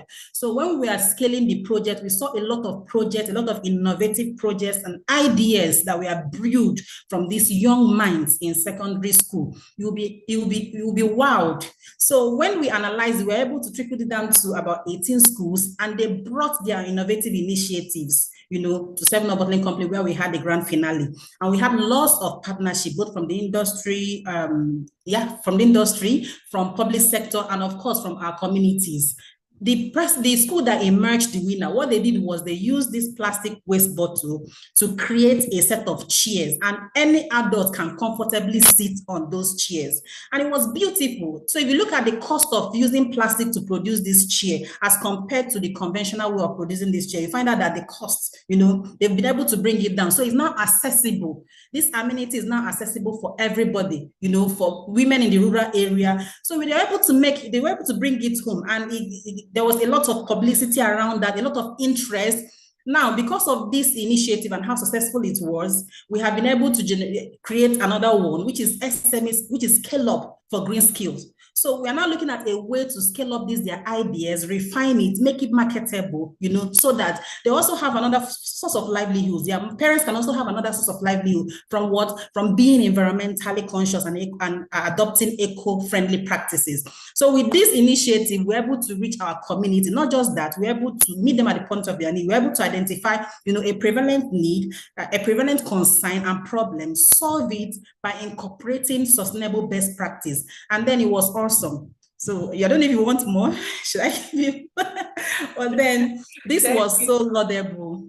Yes, I can imagine it was. And really and truly, I think everyone who in their capacity can, I would not just say anyone, but maybe just to break it down to SMEs, startups that have physical offices. Even if you don't have physical offices, you can identify a school around you and actually get to train them. So I work with an initiative and we did that. And the thing is, these young children are going to be so excited. Like there's the opportunity they're learning something outside their curriculum, but it's also very entertaining, very rewarding, very immersive. You would find out that it's almost like, it's almost like asking a child to go out and play. They are able to look around their environment and reutilize objects, products that they didn't think were useful. I mean, when we did it, the excitement, because we had follow-up classes, bring your product, let's see what you've done. The excitement in getting to find new ways to use this product, new ways to use the bottles that they thought they would just throw away. And there's also, I like that you mentioned economic opportunities for their families too. Because you find out that a lot of these people, maybe their mother have shops or stores, and you find out that, or people come by, they might even start eating within the shop, or they even have like, they are the ones generating this waste. It doesn't have to be industrial, but they're the ones generating this waste, and they can start selling it in their shop. They can start selling it in their school. We did a pop-up. It was a small company, so just they pop up, and for everything they made, we're able to sell it to them. These are like ways you can involve, you can interact with your community. I like that you mentioned this example. I really wanted to hear it so that everyone would see that you don't have to have a lot of money behind it. We did this, and then I think we're just out of school. It wasn't a thing where we partnered with a company. It doesn't have to be so expensive. You can just create a small course, a small document, explain it to them, and watch them thrive. The excitement on their face alone is so much. So just to reiterate, you can drop your question. There are a lot of questions, and I'm so sorry, I must have missed a lot. But so I'll just taking questions from our audience. So just also to our panelists, please, you can go to the question and answer section and answer questions. Lovely, there's a question for you, and I think it'd be nice if you check it out and just, get to interact with our audience and get to answer their questions. But I would say there are a lot of questions, so I'll speak to someone here, Kingsley Okebu. So his question is, I believe one of the ways of reducing greenhouse gas is through planting trees and reducing deforestation. Due to the state of Nigeria's economy, most low-income earners choose charcoal over gas cookers, and this has led to increased deforestation and carbon emissions. Reducing/subsidizing the price of gas can go a long way in discouraging the use of alcohol. Please, what are the steps, or what is this program doing in regards to it? So just before anyone should answer the question, I can say that, first of all, there are a lot of initiatives that organizations can carry out. If we remember, during Fashion's time, there was this replanting trees initiative that he had carried out. That's something that we can do. If you have a compound, plant trees. These trees are going to last a lifetime. These trees provide the oxygen. So even if, or as well as these communities are cutting down these trees to use for activities, for cooking and other things, we are also replanting trees. It doesn't have to be in the same place. It doesn't have to be in the same community. But for every tree felled in a community, there's another one being grown. So even for all of us, we should try and ensure that we plant trees. We plant trees, we use less paper. So it's not this person is doing this, let another person carry out an activity to reduce the effect. Is as much as there are people carrying out non-sustainable activities, we can also carry out sustainable practices. Loveling had highlighted how we're producing just 3.5%, but we are not being shielded from the effects of climate change. So it means that we cannot say, so as much as we're trying to reduce our emission level, we should also try and make sure that our sustainable practices level are going higher. I like also what you mentioned about energy security. If we're saying we're doing 0% reusage of fossil fuel, that is almost impossible, especially for us. But we can say, we're planting more trees. We can say we're being a lot more sustainable in how we utilize our products, how we're recycling. That will also, I wouldn't say tip the scale, but that will also increase our activities. Now, just a final question, and I think this is for everyone, but we'll start with Oluwaseun, just everyone can answer. So what do you think is the role of, what are the role of citizens towards sustainability as well as governments? So we're rounding up here, just a general question for everyone, and anyone can answer or go first. Thank you very much. I think for citizens and government, it's been clear and it's stated by the other panelists earlier on. For citizens, the first thing that comes to mind is be conscious of your consumption, that have that mindset of what I'm consuming, what way does it affect the ecosystem itself, right? And as citizens, we also have a place of community advocacy. Similar to the earlier question on deforestation, community advocacy is a way of helping because you think you have falling a tree for firewood, but at the same time, you are getting rid of species that are good for trado medicine, that also provides some form of life. If it's a fruit tree, for example, someone has lost access to the fruits that they would have sold to get some form of revenue for their family. So community advocacy is also a key role for us as citizens. We need to demand ESG accountability. It seems big, it seems a big grammar, but in little things like subscribing to the kind of shares you buy for those who are financially mobile to start an investment decision, you need to start becoming ESG conscious. It doesn't have to, when we hear the word ESG, investors, ESG's demand, we think it's one big investor in US or in Europe. It starts with us also. The kind of stock we buy, the kind of companies we choose to partner with, those are part of demanding ESG advocacy. And as youths, which I know majority of those on the call here are startup and SME, the other thing is our role in this effort is also to drive innovation and social entrepreneurship in through our grassroots.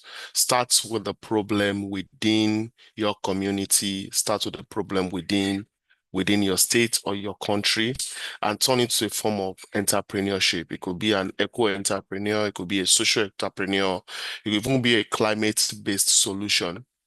Before we then start talking of government, typical role of government, policies, enforcement, creating an enable environment for public investment in startup like this or providing capital. But we know governments are also made up of people, and those people are actually the citizens, which we are. We are the citizens of every nation where we find ourselves. Government will create that environment, will create that policy, will demand some form of ESG disclosure and accountability from public and large private companies, but it really starts with us. The same way or the same thing we say when it comes to election year around Africa, where we talk about youth not just sticking to the social media and hearing their opinion, but we're saying get out, get counted, stay in line, bear the ash weather to make sure you cast your vote and your vote is counted. It's the same thing in terms of advancing sustainability efforts. Start from where we are. Even MTN as an organization, I think it's something we focused on. We started something last year in that regard, where we are saying become change makers, design simple, practicable, sustainable solutions to environmental problems in Africa or even community development problem. It's called the Pachi Panda Challenge. And that in itself, we saw a lot of ideas across different countries in Africa. They were not just competing for the money, but they were trying to tell you that we had someone in the Nigerian leg. I know we had a contestant from Meduguri, Borno State. And I know for those of us in Lagos, it sounds, when you hear Meduguri, you think everybody up north Borno have gone to insurgency. But you could explain how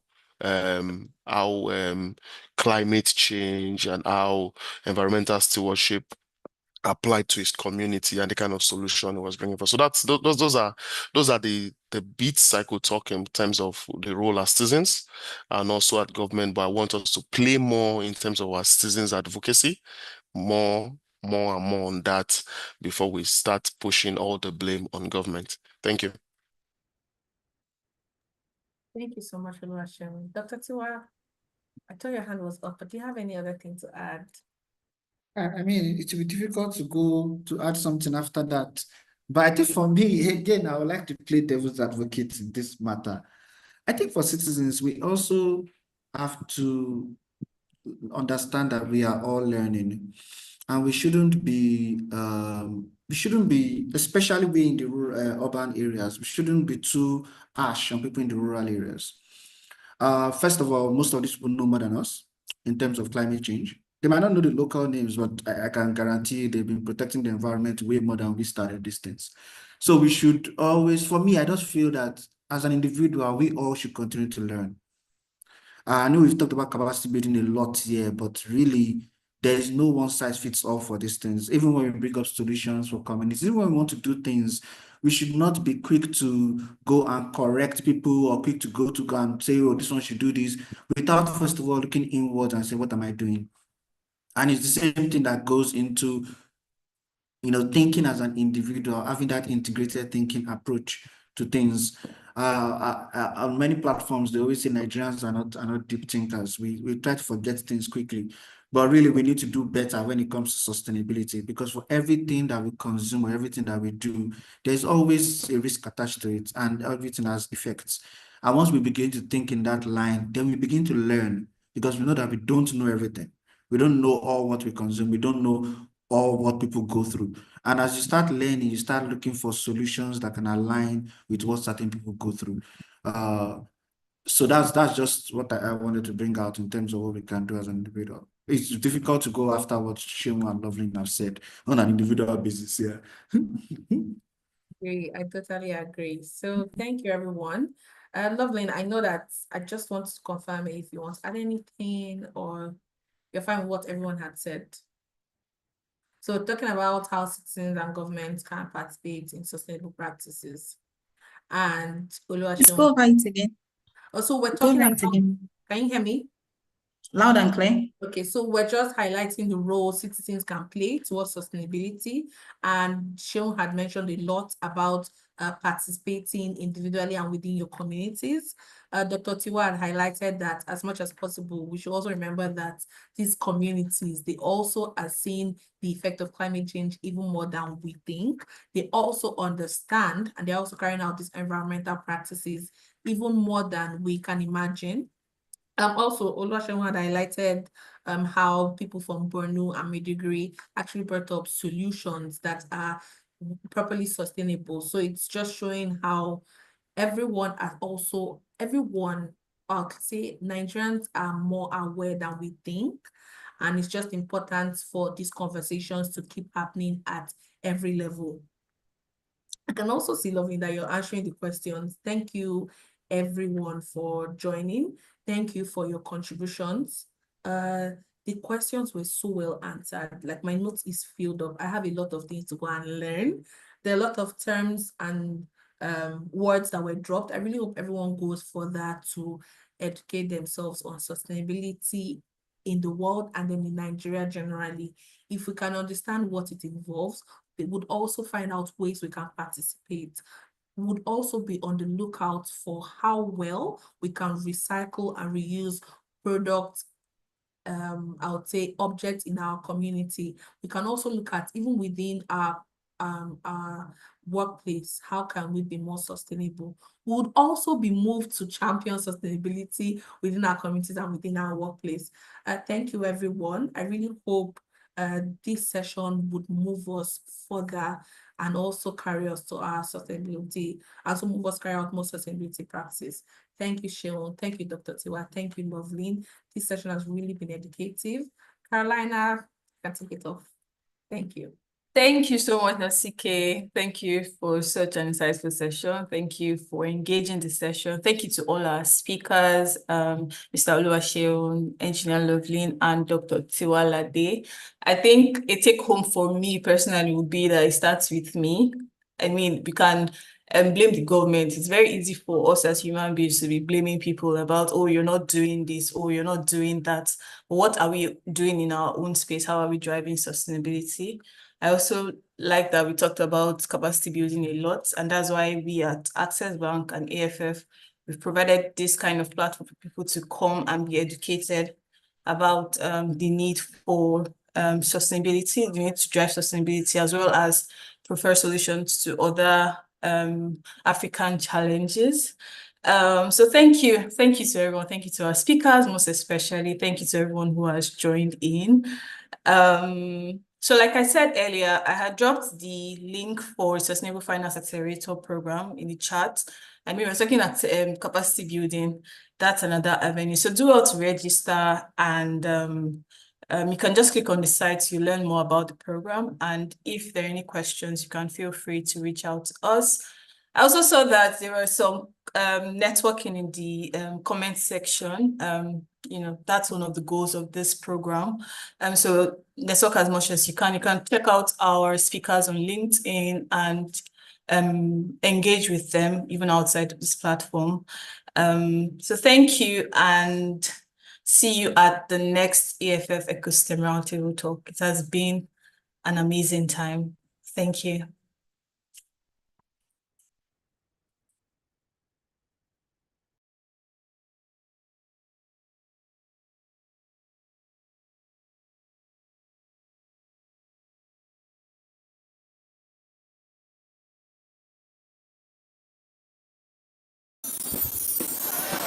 Home to over 300 fintech startups with billions of dollars. Africa is on the rise. As much as fintech is about technology, that technology has to work within the rules of the game to make sense. The Big Tech Show travels across Africa on the quest to meet the minds at the forefront of these tech innovations. This is the fourth revolution that Africans are participating in, solving unique problems in Africa for Africans. Join us on our journey across Africa as we talk to innovators and game changers in Africa's tech industry. Human-centered design methodology is really where you start with the end user in mind. Spending time solving that problem that's bigger than yourself. The Big Tech Show is brought to you by the African FinTech Foundry and Accelerate TV, powered by Access Bank.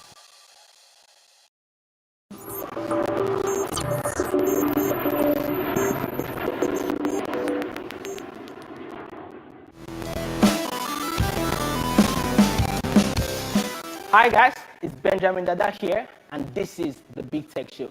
And I think I've seen a lot of nice apps, you understand? But of course, at the moment, I don't think there's any app that is better than the Access Bank Access More app. I mean, not because there's a kind of relationship with Access Bank, but the thinking, the technology, the engineering, you understand, the experience behind it. It's just something that we probably spend the best of time to look at. The biggest opportunity in Nigeria is still something that we've never even discovered.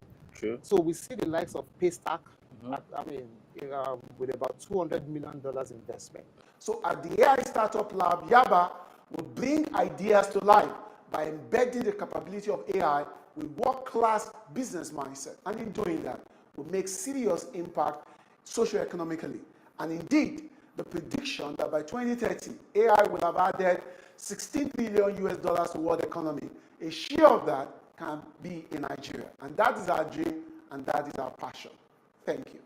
We're in a very, very unique position in Nigeria right now from a technology perspective. You know, I was saying earlier on in a different talk that, you know, we say we're in the fourth industrial revolution right now, or the tail end of the fourth industrial revolution. You know, and if you look at Africa as a whole, what happened to us in the first, second, and third industrial revolution? Cake. In terms of talent. So when we talk about baking a bigger cake, what we're talking about is increasing that talent pool. Yeah. So that means that, you know, organizations that are really serious about digitalization, you know, have to not just think about themselves. They have to think about the wider society. You have to basically produce and train more than you need. So for us really in FinTech NGR, that's FinTech Nigeria, you know, our role is to grow a bigger ecosystem that collaborates and promotes, you know, that FinTech industry within the country.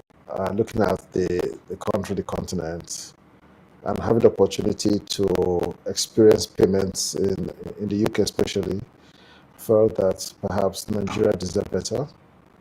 So I started thinking about this whole idea of retail payments.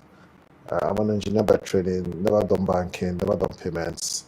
But I could tell by going to the bank, then standing in the queue, getting tally numbers, queuing up to get cash, going home, taking the risk of being robbed. I just felt there was a better way to do this. And that is where the idea to start Interswitch came from. If you want to solve a problem, you are solving a problem for individuals. Understand individuals and deal with it. There should be that crop of people who still believe in the power of technology. You don't have to wake up one day to realize that the generation of people like also went to school and studied engineering don't exist anymore. Everybody wants to be a musician, everybody wants to be a social influencer, because that is what they see.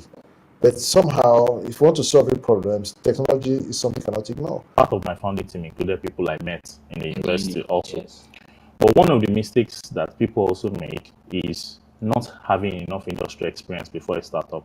Yes. I reasoned to myself that, I mean, I've been an entrepreneur, and most entrepreneurs have always historically been entrepreneurs, right? I reasoned to myself then that if you want to enter an industry that is quite matured, like has an age, you need to get up to the state of the art. Getting to state of the art means that you should work in a place or at least learn the state of the art, right? So, and I'm looking around to some of our favorite startups that are doing quite well, and most of them are not. They are all experienced guys before they started. However, in terms of providing financial services, the central bank has licensed fintechs to provide financial services, either payment agency, switching, etc. So first of all, that fundamental difference means that there's a subset of financial services that fintechs can never touch unless you're a bank. Ability to take deposits and ability to give loans. So because ultimately every payment that you do as a fintech is going to be stored eventually as money, it means that a fintech needs a bank. And that is one of the first points of cooperation. Every fintech is an interesting client for every bank. In fact, some of the biggest clients that banks have today are fintechs. So that's one major point of collaboration that is not going to end. Today, so let's take a look at it. Today, if I wanted to start a business, I will not even go and look for an office. I will start my business now. I don't need to look for an office because the most important people is my customers, and my customers don't even want to come to my office at all. They want to access my products and services. So my new office is actually my website, my web front, my Instagram page. That's what people do. Small businesses are the biggest employer of labor in developed economies, not government. And so we have 40 million small businesses that are somewhat excluded because they don't have access to services that make them sustainable, access that enable them to employ more people, right, to be more productive, right? As people change, lifestyles change, and people's mode of accessing services change, we must be able to be responsive to that and change that. So today, it's mobile. Tomorrow, it's going to be a different device. It could be Internet of Things. It could be, and I may be wearables, exactly. And I believe if you watch I can't remember what that name was, Arnold Schwarzenegger again. I can't remember it again. But Terminator. Not Terminator. I think it's the one where Total Recall. Fantastic. And the new version, and you see they're talking to people from their hand. That shit is going to happen. Believe me, because it's just a matter of time. You only have to watch it. I'm a great fan of Star Wars and Star Trek. And if you watch Star Trek in the 70s, and see the device, they were using mobile phones in the 70s, early 70s, as to talk, or they call them transponders. Today, it's almost normal. It's almost normal. Watch Star Trek, the last Star Trek in the last 5 years, and believe me, it's going to happen. I was at a Google conference one day, and a developer came on stage and said, "Why do African countries like hiding their data?" And it was like, it's kind of true, right? Either the data is not available, right, or it's not properly coordinated to really make sense, or people just don't know the significance and the kinds of value that it can create. So one of the tactical initiatives that we implemented under the data access pillar was the Open Lagos project. And we gave an update on that at our AOT 2.0 in December. So what the Open Lagos project really entails is digitizing millions of data sets across many civic subsectors in Lagos. So when you think about transport, when you think about health, when you think about community engagement, when you think about energy, what kinds of data points can lend to rapid development of Lagos, right? What kind of data points would increase citizen engagement, right?